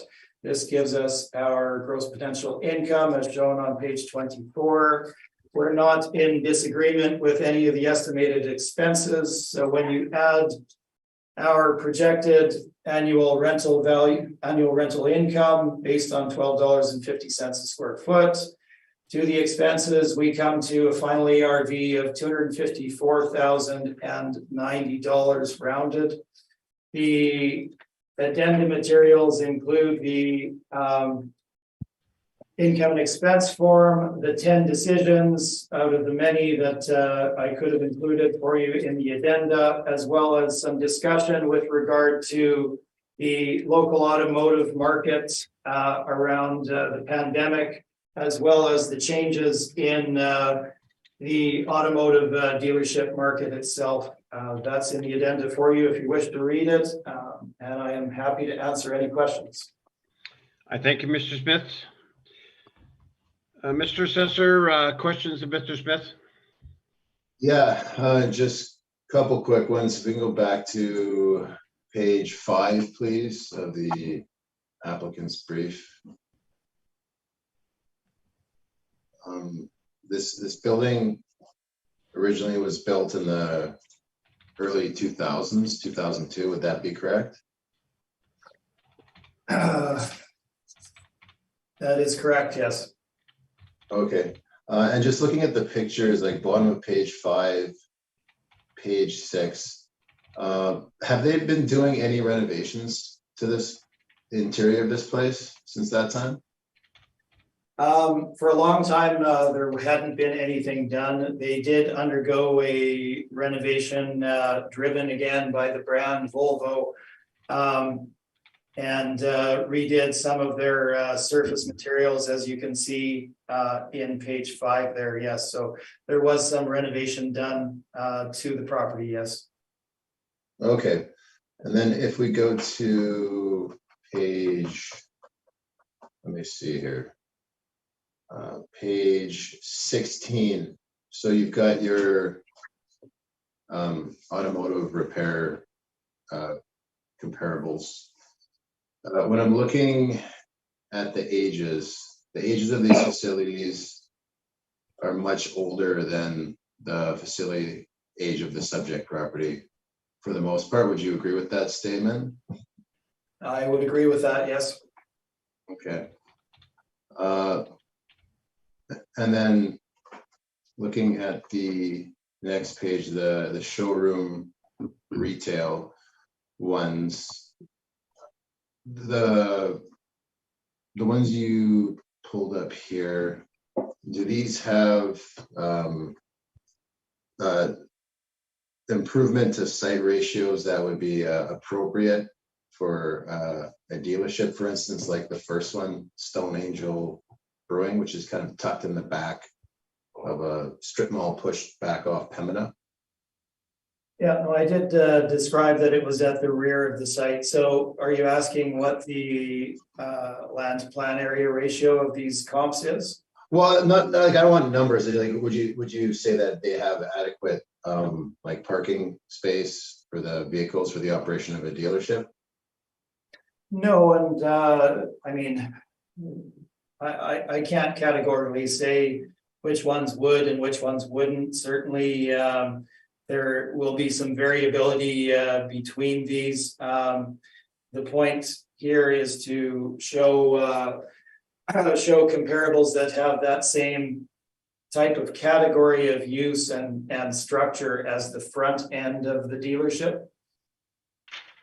Okay, and then just in regards to the character of Point West Auto Park, I know we all are familiar with the property. You mentioned earlier that in terms of like retail power centers,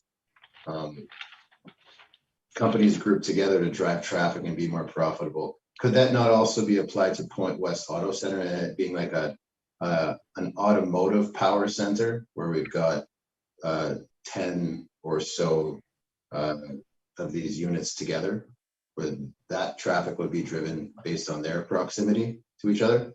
So similar but different, and I'll explain why. So yes, the developer is the owner of each of the units in the auto park, and they that is their specific business, and auto parks did become a thing around that kind of 2000 timeframe. And yes, they located together for that reason. Now, for Point West Auto Park, while there is that element of it, it is significantly different, and this is supported by sales of this particular owner's dealerships here versus other locations.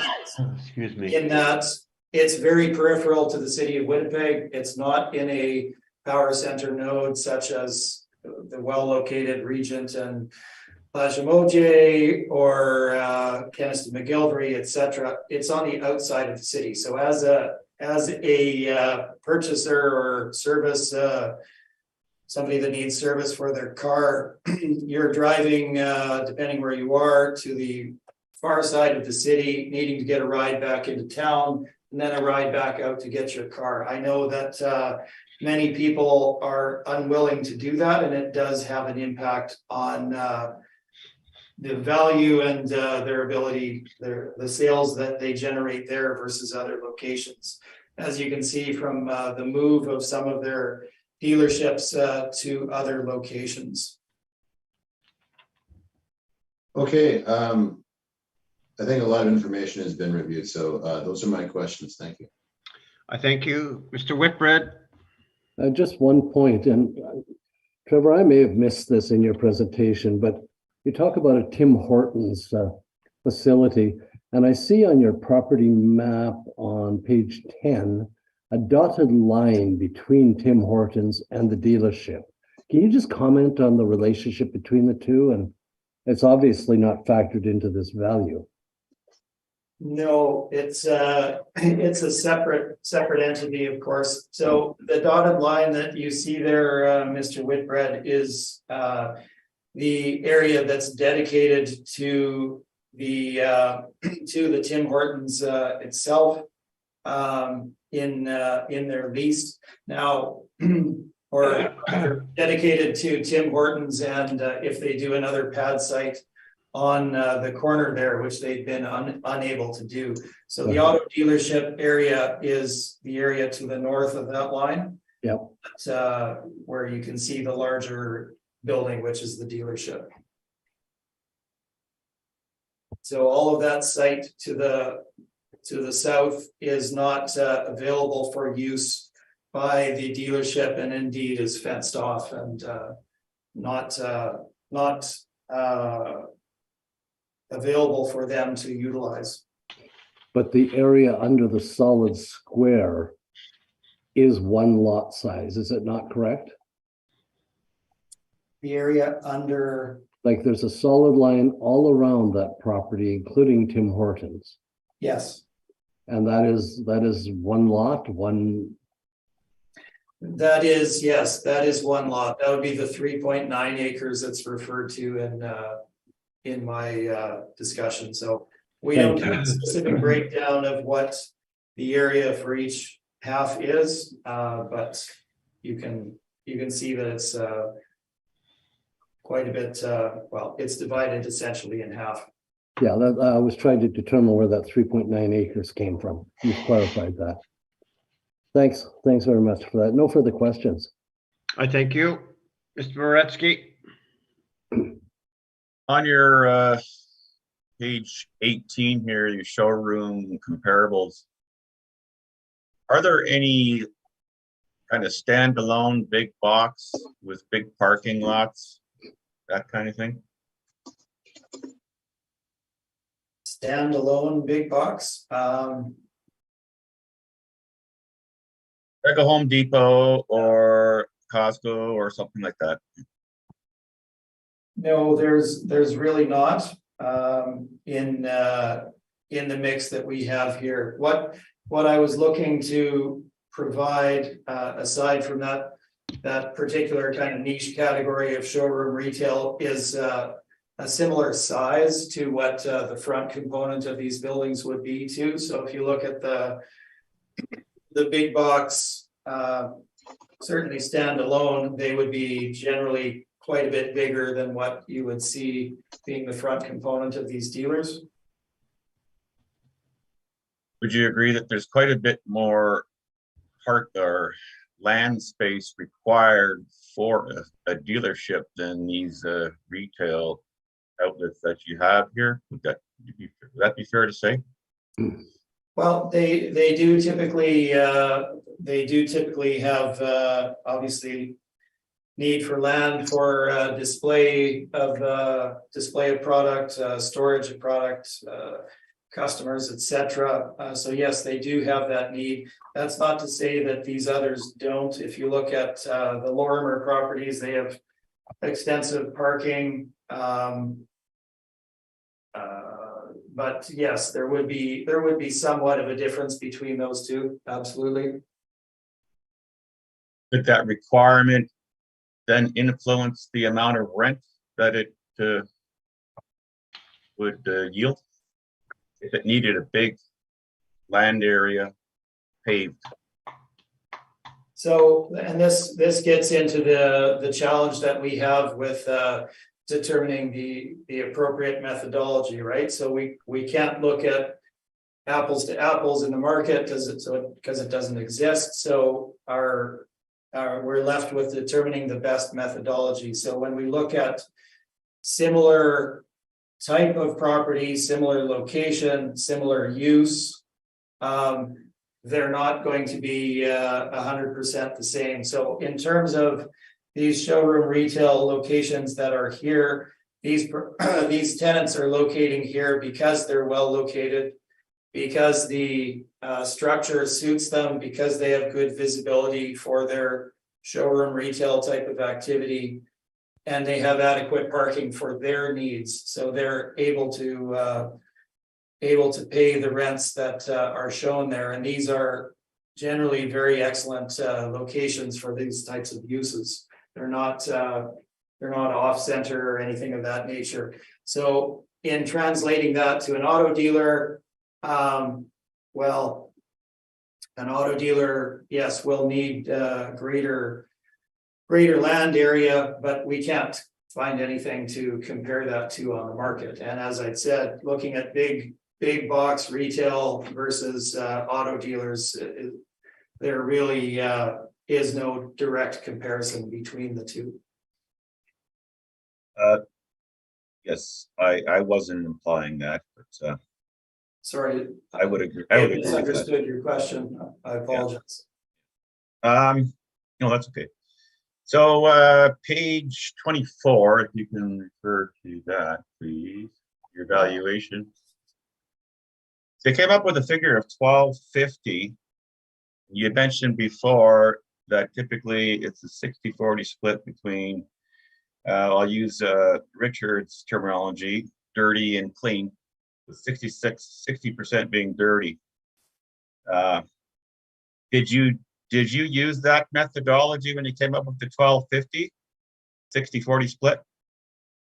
Well, we're the methodology that we're looking at is looking at the two components of the property, yes, but we don't have, and we're not going to go through a breakout of there's so many square feet of rear service area and so many square feet of front showroom retail office. What we're looking at is a professional judgment call, looking at what the market is showing us each type of space is renting for, taking into account kind of the relative sizes of the back and the front, and making an appropriate judgment call for an overall rental rate for the property. So that's what the $12.50 is. There's no specific accepted methodology where you could make a mathematical calculation to come up with a rent in that nature. We wouldn't have the volume of rents in the marketplace to support it, and it's just not accepted practice. But I certainly take your point. But what we're looking at is a professional judgment based on what the market shows us compared to the subject. Okay, that's a fair explanation. I don't have any further questions. Thank you. I thank you. I have no further questions. Either party wants summation at all? I'll do a quick one, and then I'll ask that it be applied to all of the properties, because I think we're just gonna be going through All that right. much quicker. Okay, In regards to evaluation of this property, it is difficult. I think we both acknowledge the fact that we don't have the non-owner occupied rents to use. I just would disagree with one thing in regards to saying that its location is a downside.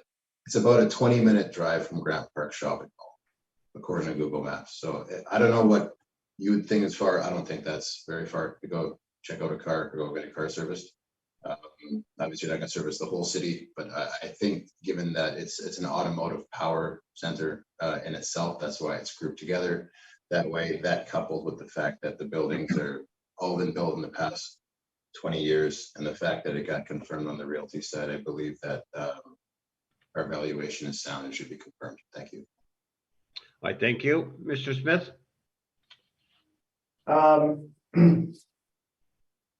Just in, I guess, just in regard to that. So the subject property was originally purchased just prior to 2098 or 99, and then developed following that time frame. If the owners were to they purchased the property as it was of the right size. The purchase price was inexpensive, and it was in close proximity to their residential area that they lived in, as well as doing the business case of being on the corner of number one and the perimeter. Now, moving forward in time, 23 years or wherever we're at, 21 years, would they build it in the same location? Probably not. If they had the option, they would probably purchase in a much more central location. I'm not going to summarize anything further beyond that. I think you probably heard from me on all the topics that I want to cover, so I'm happy to leave it there. Thank you. All right, I thank you. We're going to take about a 10-minute break, and we'll reconvene at 11 o'clock. Thank you, Stephen. Call the hearing back to order. And we'll go to the next property, which is 3965. All of them are 3965 Portage Avenue. This is unit number 20. Mr. Barocas, whenever you're ready, you can take us through this property. Thank you. File 22-4079, unit 203965 Portage, base ARV $15.16, with occupancy costs, overall ARV of 1746, total premise area 9,113 square feet. Next page, you can see it's the same comparables as last go around. And then we have the order from the realty side on page 3 and 4, showing that the decision was made to reduce based on the city's net operating income. So the city's rents and a cap rate of 8%. Much of the discussion, all the discussion we had from the last go around applies to this property as well. So without going on for too long, I'm going to cut it right there. That's my presentation. I thank you, sir. Mr. Smith, questions of the assessor? I would just ask that my questioning on the original property carry forward for all the remaining ones. Thank you. I thank you, Mr. Smith. Mr. Whitbread? I make the same comment as I made in number 1. My questions will move forward. Thank Now, you, Richard. For the second part of that, for me on this property, this is not an auto dealership now, Trevor, or sorry, Matthew. It's a actual credit or finance office, is it not? Sorry, let me pull this up here.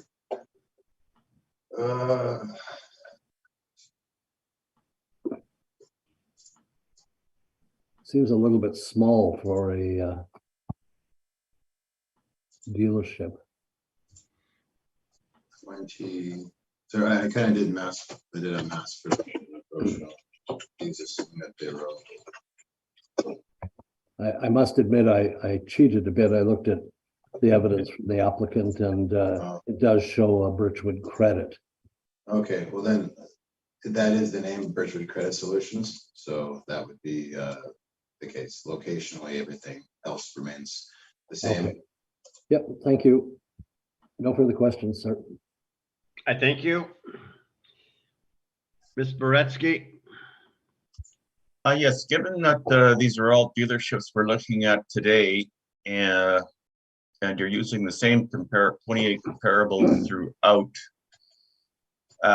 what would then account for the different base ARV per square foot for these properties? There is a variance of you know, $1 or $2 throughout. What would be what would account for that? Would it not apply the same base rate for each dealership? And then I mean, account for something else that would vary? What would be that? yeah, that's a good question. They're modeled valuations.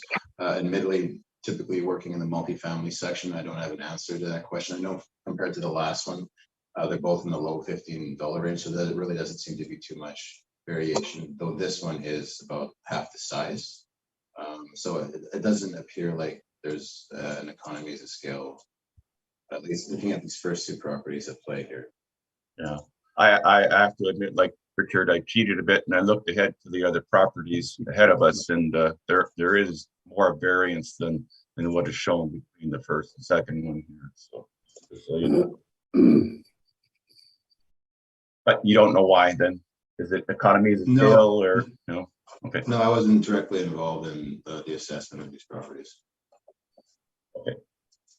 Because it would seem with the methodology used to arrive at these numbers that you know, you would think that it would be the same for every dealership. Square footage wise, looking at the comps, you think that they would be similar based on the respective comparables of a similar square footage. So if you look at the table, which has disappeared on me here, we're at base rate $15 for 9,000 square feet. There's one on Pembina, which is larger, or which is smaller at $23. Net, there's one on Leela, which is $19. So it looks like we are below what the nearest comparators in the table are saying. But again, this is a car dealership, so it's not completely apples to apples just by nature of the market. Okay. No further questions. Thank you. I thank you. Mr. Smith, your presentation? Thank you, Mr. Chair. So all of that ground we covered in the first one, I'm not going to cover again. I'll just assume that it's kept in mind by the panel members as we move forward. The subject property here today, this one, Unit 20, this was originally developed as a Saturn dealership in 2000. It is just over 9,000 square feet, 9,113 square feet. You look at the other properties that we're looking at today, I think the one that we just dealt with would be the second smallest. And it was 17,000 square feet. Typically, they're in the 25,000 square feet and up range. When we look at this particular property, we're looking at 9,000 square feet. Now, Saturn, as a brand, as a company, went out of business in 2006, 2007, 2008, somewhere in that time frame. I forget what the particular year was, but they were unable to make it. Subsequent to that, Birchwood Group, which owns all of the units in Point West, was unable to attract any first-line brand to occupy this building. And the reasons given for that were that the building was not functional for them. It wasn't large enough. It wasn't built out in a way that could be used, but first and foremost, it was not large enough. So no frontline dealership would go in there. So they have had to make alternative use of the space for quite a number of years. They used it to sell trucks out of. They had various brands of trucks that were on site there that they sold, and subsequent to that, they have turned it into a used auto dealer. So Birchwood Credit, yes, they do the financing, but they're actually a used car dealer, and you do if you buy the car through them, you do the credit. You're financing through them as well. So it is still a dealership, despite the name on the building itself. So all of that being said, is there economies of scale? Well, in the larger ones, perhaps somewhat. This is a good example of obsolescence. This particular building is not suitable to modern dealerships. You can't get a first line dealership, branded dealership to locate in here, simply won't happen. So that makes it move down and be certainly of less value on the marketplace. So your rental rate will be impacted accordingly. And if you look at the detail of the property, you can see the same. We have a few photos of it on pages 4 through 6. And the same comparables are provided for you beginning on page 15 and onwards. Now, in relation to this property, the size of the property actually acts against it. So we have applied a $12 per square foot net rental rate in determining our ARV. And this is summarized on page number 26. We're not in disagreement with the expenses. So if you add the annual rental income based on $12 per square foot to the expenses, we come to an ARV of $130,350 rounded. And that is my presentation. Thank you. I thank you. Mr. Whitbread, Mr. Baracus, questions of Mr. Smith? No questions. Thank you. I just asked my questions be pushed from the last one onto this file and all the rest. Thank you. Mr. Whitbread? I'm fine, thank you. No questions.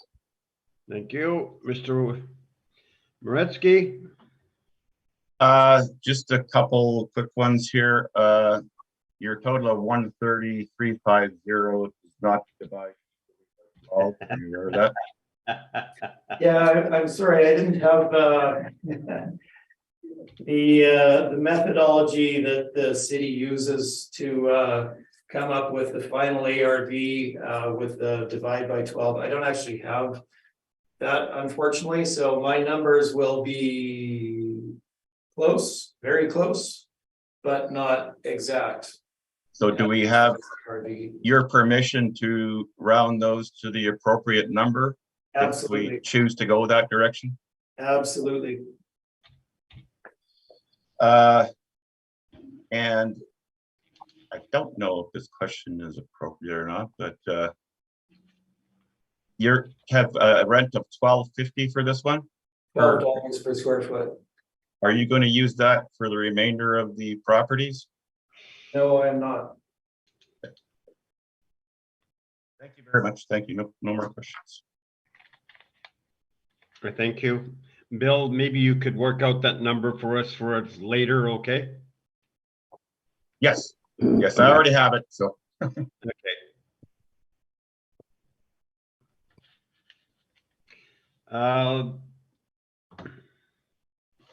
Let's go on to unit number 40.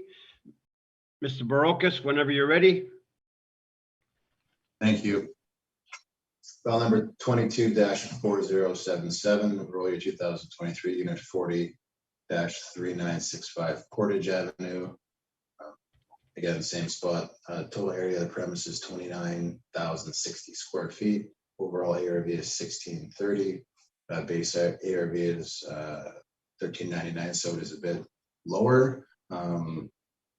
It's larger, so it would seem that there, like Trevor said, that there's the economies of scale is somewhat coming into effect, but overall, not that much, because the rents are, I would say, in my opinion, highly similar. So the comparables that we've looked at already are on page 2, and then again, the order on page 3 and 4 showing that the realty was reduced based on the city of Winnipeg's net operating income. This was the Chevrolet dealership. That's my evidence. Thank you. I thank you. Mr. Smith, questions? No, simply the same questions as before. Thank you. All right, thank you. Mr. Whitbread? I have none, thank you. Thank you. Mr. Moretsky? I do not have any questions. Thank you. I thank you. Mr. Smith, your presentation? Thank you, Mr. Chair. So we are looking at unit number 40 in Point West Auto Park. This is the Chevy GMC dealership in Point West. There were 2 stages of construction for this property. There was an addition put on in 2013, with the original building being in 2000.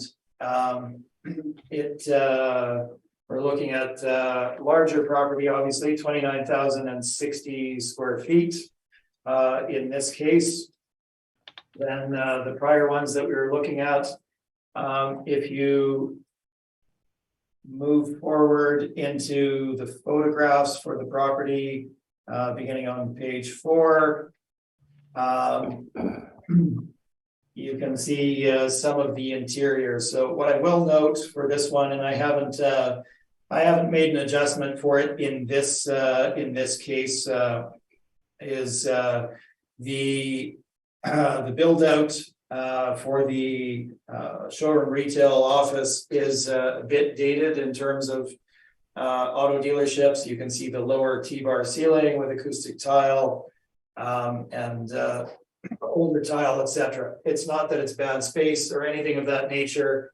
It's simply a little bit dated in terms of a modern dealership. Now, I haven't adjusted for that in our determination of the ARV for this particular property. All of our comparables remain the same for the subject. It is 29,000 square feet. It has an appropriate amount of showroom, retail / office versus rear service area, and is of a size that is a good utility to modern dealer. So we have applied a net rental rate of $12.50 per square foot to the leasable area, giving us our potential income of $363,250. Adding the expenses to that, we come to a rounded ARV of $430,000, $430,430 as shown on page 25, and that's a rounded figure. Pardon me. That is my presentation, and I'm happy to answer any questions. I thank you, Mr. Smith. Mr. Assessor, any questions? No questions, thank you. Panel members, any questions? None, thank you. None. Thank you. Okay, I think I've rounded the figure to 430,440. Divisible. Anyways, don't worry about that. We'll go to the next property, which is number 45. Mr. Barasek. Okay. All right, file number 22-4076. Roll year 2023, address unit 45 of 3965 Portage Avenue. This one is the mini BMW dealership, is 25,000 and change on the square foot. Base ARV is 1455. Once you add the occupancy costs, annual rental value is 420,780. Everything else is the same in terms of comparables and the decision from the realty confirming the city's net operating income and changing the NOI. That's my evidence. Thank you. I thank you. Mr. Smith, questions? I have no questions, thank you. All right. Mr. Whitbread, I have none, thank you. thank you. Boretsky, I do not, thank you. No questions. I have none. Mr. Smith, your presentation. Thank you, Mr. Chair. So unit 45 at Point West Auto Park is 2 dealerships in one structure built at 2 different times. So we have the mini dealership as shown on the cover page of my document. And then the BMW portion of the building was built subsequent to that on the back side of the property. So you have 2 dealerships in one structure essentially. So you're duplicating service and showroom retail areas, but overall we have a total leasable area of 25,025 square feet. Now, you look at, and I haven't made adjustment for this, but if you look at that in terms of being 2 dealerships, they're each in the neighborhood of 12,500 square feet on a site that has a land to plan area ratio of 4:1, which is significantly smaller than what a typical dealership requires for display and storage of vehicles. Property was originally built in 2000 with the addition for BMW done in 2015. Now, moving forward, all of the remaining information remains the same, including the comparables. We have an overall size of 25,000 square feet, which, while serviceable for modern dealerships, is getting a little bit on the smaller side. And obviously we've got 2 dealerships within it. We also have the smaller land to plan area ratio of 4:1. I have not, pardon me, my voice is cracking a bit. I've not made adjustment for those 2 aspects. And we are using a net rental rate of $12.50 per square foot for the subject. So using $12.50 for the annual rental income, adding in the expenses, we come to a final ARV of $369,460 rounded. Thank you. I thank you.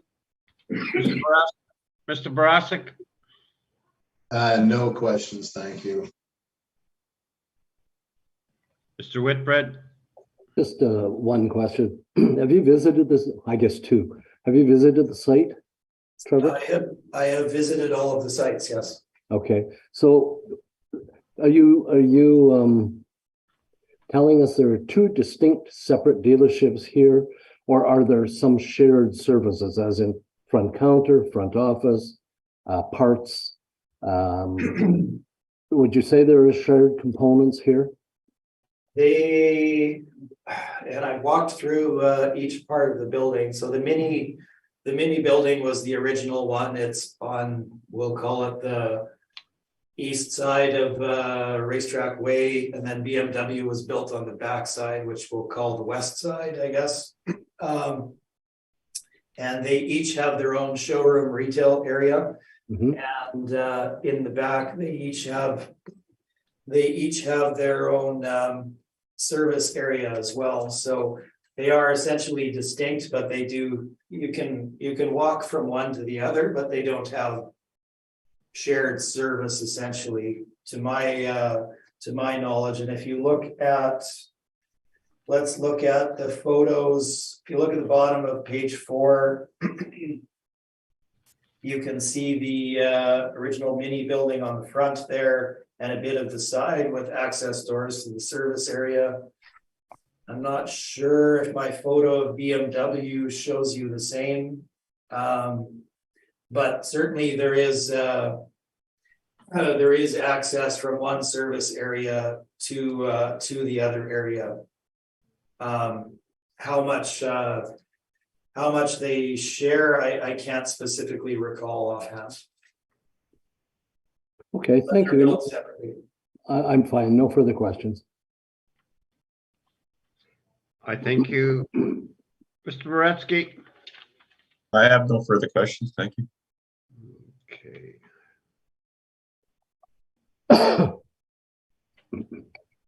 I just lost my place here. Going too fast. No. Mr. Smith, did you make your presentation? Or I not? did, yes. I Okay. did, yes. All right. We'll go on to number 50. Mr. Assessor, whenever you're ready. All right, thank you. File number 22-4075, unit 50 of the 3965 Portage Avenue, Point West.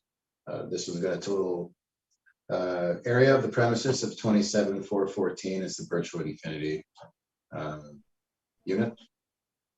And you can see the base ARV is 1414. Let's see, the occupancy costs. Total ARV 1642 per square foot, and then an annual rental value of 452.40. Comparables are the same, and the decision last go around again. Like all the ones on this docket was based on the realty, rather, not the last go around. The realty 2023 realty was based on the city's net operating income events and changing the cap. So that's my evidence. I thank you. Mr. Smith, questions?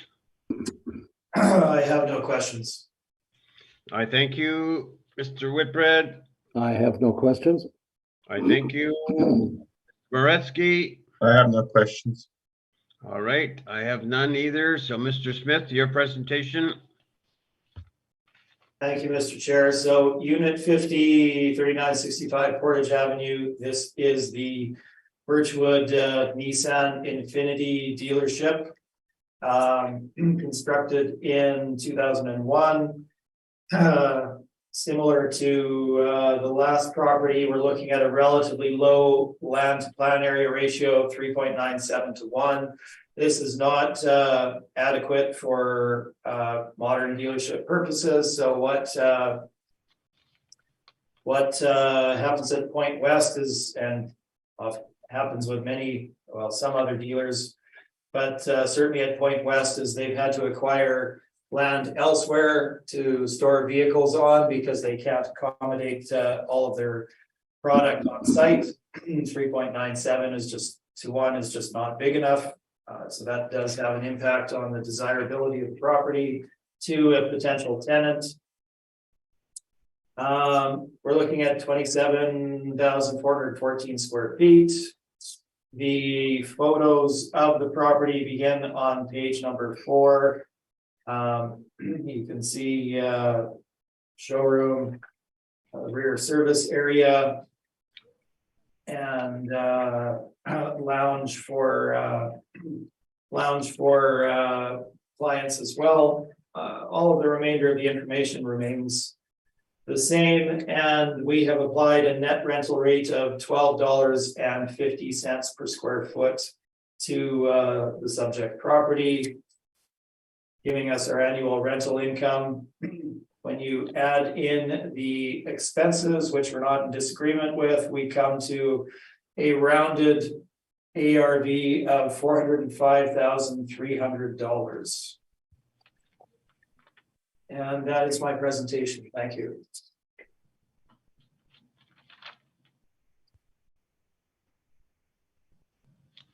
Mr. Smith, did you read 405,300? $405,300, yes. All right.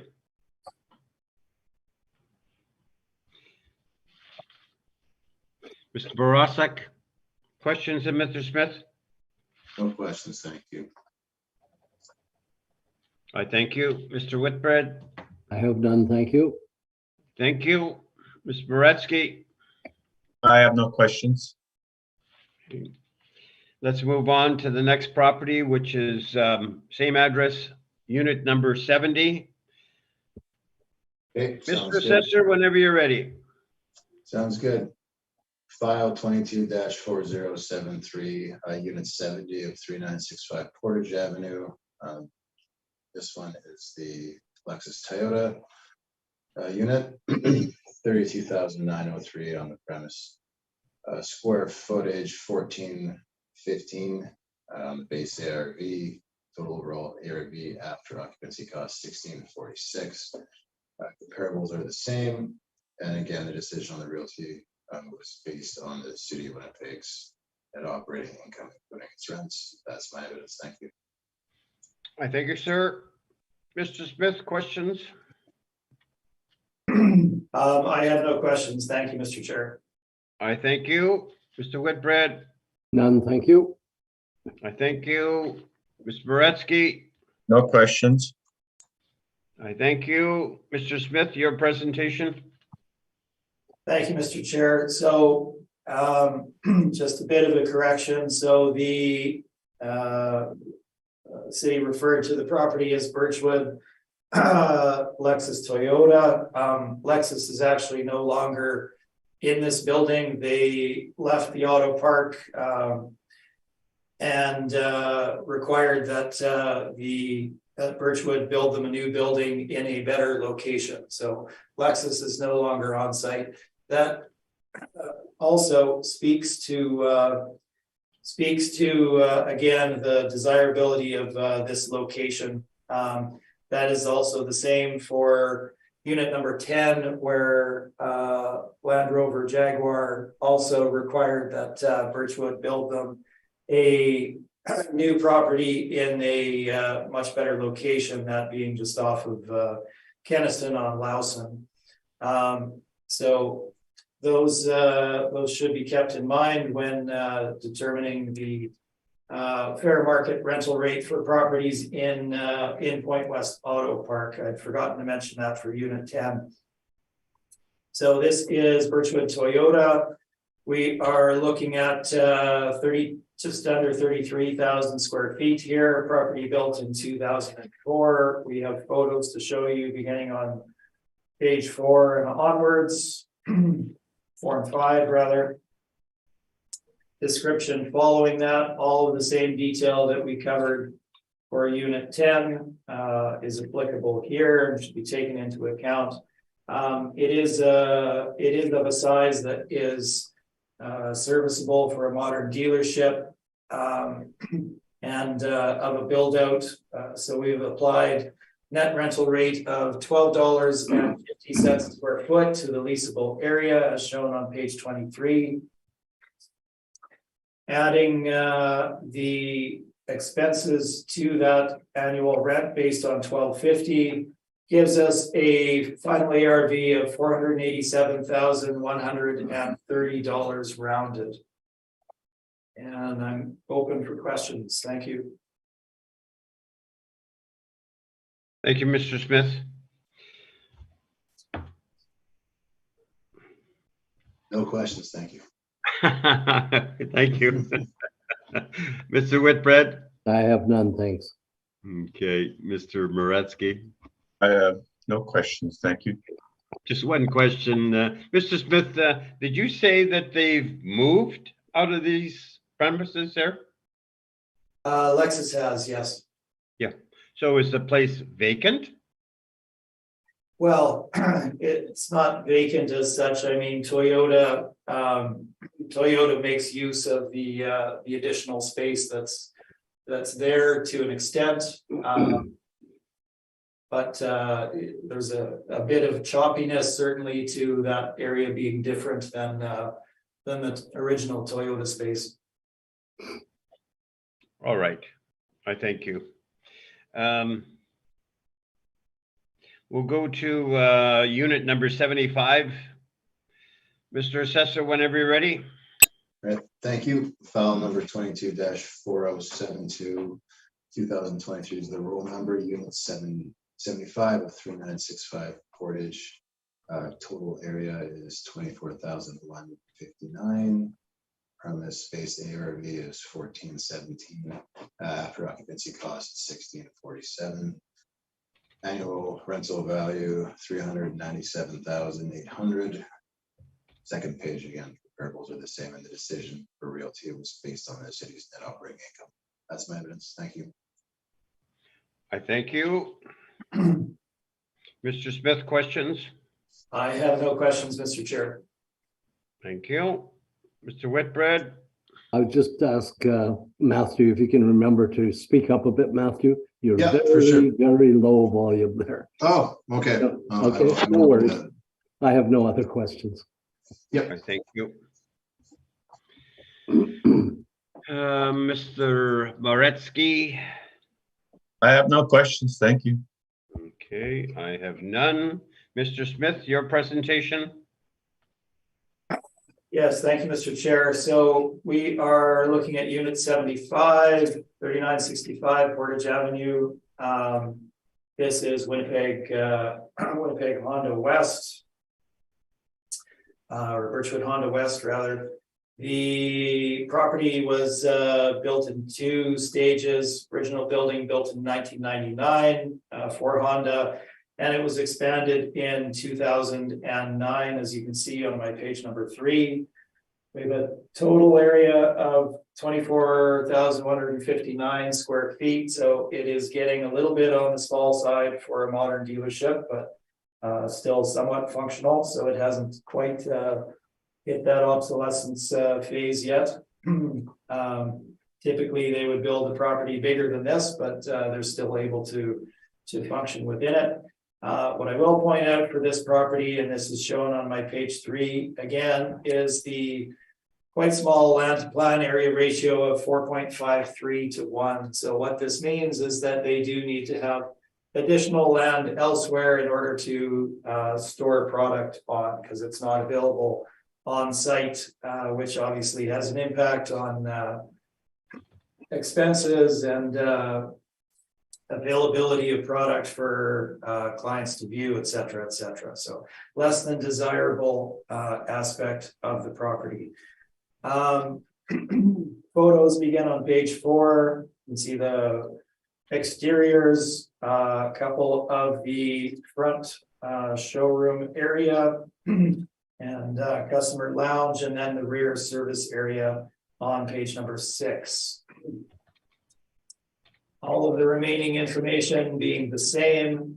You skip forward to my page number 22. Again, I have not accounted for the smaller land area or the generally smaller size, and we've applied the same net rental rate of $12.50 per square foot to the subject property.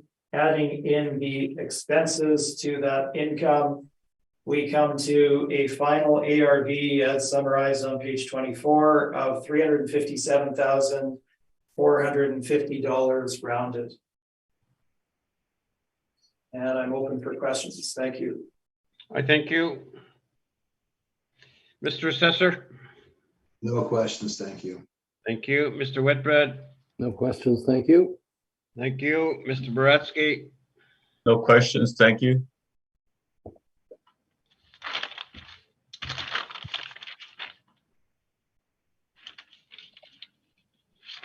Let's move on to unit 90.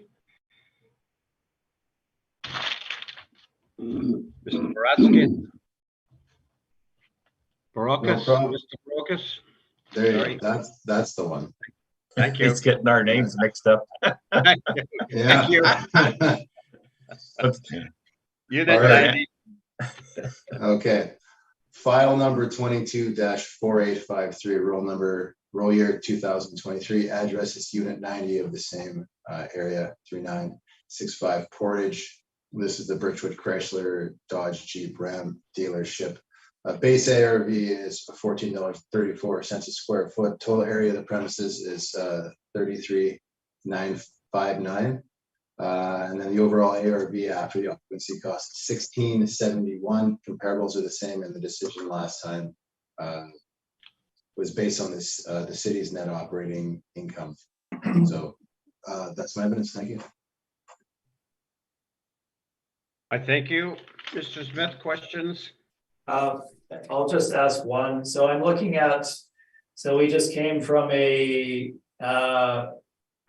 property number 75 that was 24,159 square feet and had a base ARV of $14.17 a square foot. Now we're considerably larger at just under 34,000 square feet.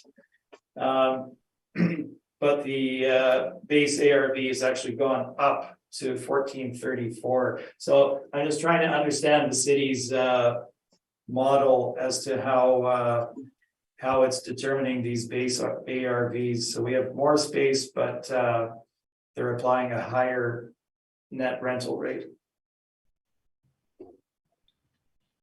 Well, I mean, the net rental rate is highly similar. I know for the smaller ones, they were in the $16 rather than the $15 range. So it doesn't seem like there's much variation. It seems like they were higher and then they dropped to the $14 range, and where there really isn't much difference as per our model.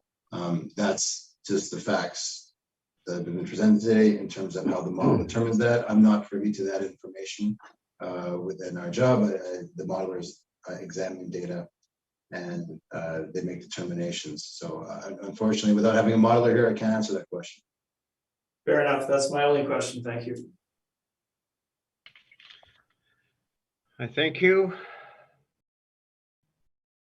Mr. Smith, your presentation. You want us to ask questions, Mr. Sorry. I'm sorry. What was that, Richard? I don't have any. I just like to be given the opportunity. Thank I'll you. go through the motions. Yeah, Sorry. I have no questions. All right. Mr. Whitbread, you okay? I'm fine. Okay. Thank you. Mr. Smith, your presentation. Thank you, Mr. Chair. So as Mr. Barakas mentioned, this is Unit 90. It's the Birchwood Chrysler Dodge Jeep location. This property is just under 34,000 square feet, as mentioned. And we're looking at a land to plan area ratio that is still under what one would typically want for a modern dealership at 6.88 to 1. Typically, you're looking for 8 to 1 or greater so that you have available space for all of the requirements for storage, circulation, service, customer parking, etc. This is well under that. Originally built in 1999 with a small addition later on. I have made an adjustment in my rental rate in this. I've been in all of these properties many times, seen all of them in great detail. This one is older in terms of its build out and its layout. It's less modern, it's less updated, it's had less money invested into it. You can see this from, hopefully, you can see this from the photos that are provided beginning on page 4 onwards. There's significant build out of office space in this particular property that is overbuilt. Many of the offices within, in fact, probably the majority of offices within this space are vacant. If you look at page 6, you can see the extensive hallway here with offices off of it, sales and finance offices. Those are dominantly vacant. There is significant mezzanine off of as well. I'll direct you back to page number 5 and the bottom photo. If you look at the top of that wall, you can see windows there. That is mezzanine office space. It's roughly the same size as the main floor, and it's also shown on page number 8. So there's a number of factors here that make this particular property less, certainly less suitable to a modern dealership. There's really no requirement for the amount of office space that they have here. The finishes are of a much more dated variety. So for those reasons, I have applied a slightly lower rental rate of $12 per square foot for this particular property, as shown on my page 25. And using $12 as the base rent, adding in the expenses, we come to a total ARV of $488,100 rounded. And I'm open for questions. Thank you, Mr. Smith. Mr. Borosek? No questions, thank you. Thank you. Mr. Whitbread? No, I'm fine, thank you. Thank you. Mr. Moretsky? No questions, thank you.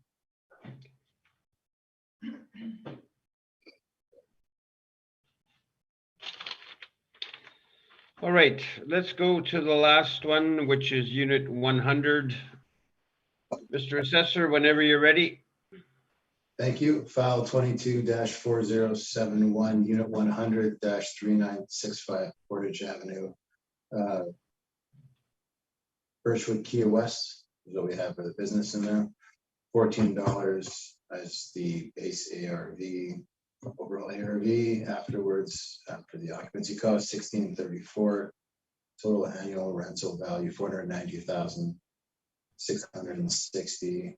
Comparables are the same, and the realty decision was based on the city, so Winnipeg's net operating income. That's my evidence. Thank you. Thank you, Mr. Borosek. Mr. Smith, questions? I have no questions, thank you. I thank you. Mr. Whitbread? None, thank you. Thank you. Mr. Boretsky? I have no questions, thank you. Okay, I thank you. Mr. Smith, your presentation? Thank you, Mr. Chair. So we're dealing with Unit 100 here. This is the Birchwood Kia West dealership. I will point out that the property was originally built in there was an amalgamation that was required in the 2008-2009 timeframe, where GM would not allow two same brand dealerships to be within the park, so they had to amalgamate, and so this particular building lost out, and they amalgamated into the other site at Unit 50 for that particular branding. And Birchwood had some difficulty in they did get Kia to take over the building. It wasn't a slam dunk. It was a bit of a process and time to get them in there, but they did achieve that after a spell of vacancy. Building was branded for them, and you can see the photos beginning on page number 4. Now, being built in 99-2000, Kia not being not being a Volvo or a BMW or Mazda or any of these brands that have a higher end branding to them, while they do put their own finishes in, they tend to reuse a lot of things in circumstances such as this. So if you look at the photos, the building remains much the same from 99-2000. Finishes do tend to be Not quite up to the same standards as modern dealerships in this timeframe. And you hopefully can see that from the photos there. I've walked through the building many times, and this is clearly evident when you compare it to other properties as well. So we're looking at total of 30,114 square feet. All of the details there for you to review. All of my information remains the same. Again, similar to Unit 90, based on the utility of the property and the build out, we've applied a net rental rate of $12 per square foot to this particular property.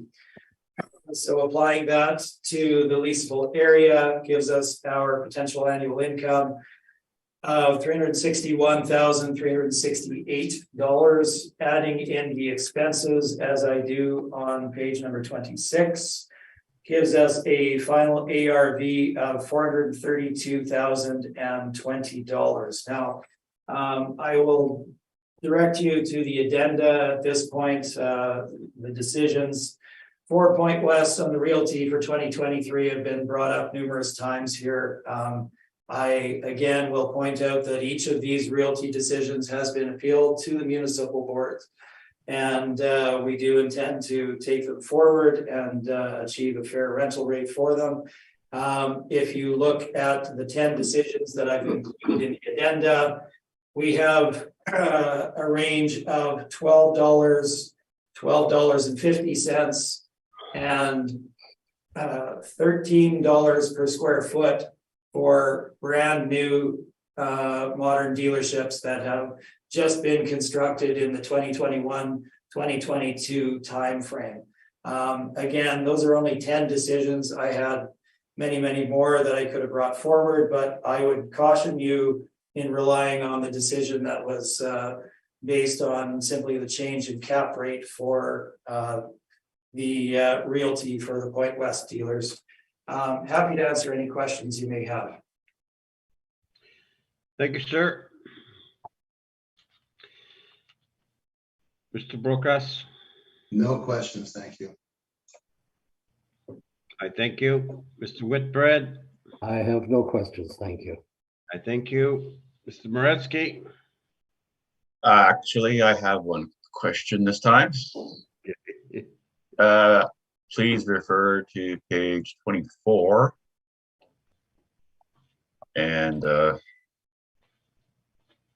I think there's something amiss with your calculations on this one. Okay. Area is 30,144. 30,114. Sorry, 30,144, or is it 114? 114 is what I have, and the city has 144. Yeah, that may be the difference. Okay. That's where my number comes from. Yeah, I'm not going to quibble over the 30 square feet, but I'll leave in your capable hands. Okay, so that was your intent, put that area in? That was my intent, yeah. We taken that from have a different area, okay. Yeah. Okay, 30,114 you said, right? That's correct, yeah. That's on page 3 of Mr. Smith's evidence. The leasable area in his graph or chart there. Bottom line.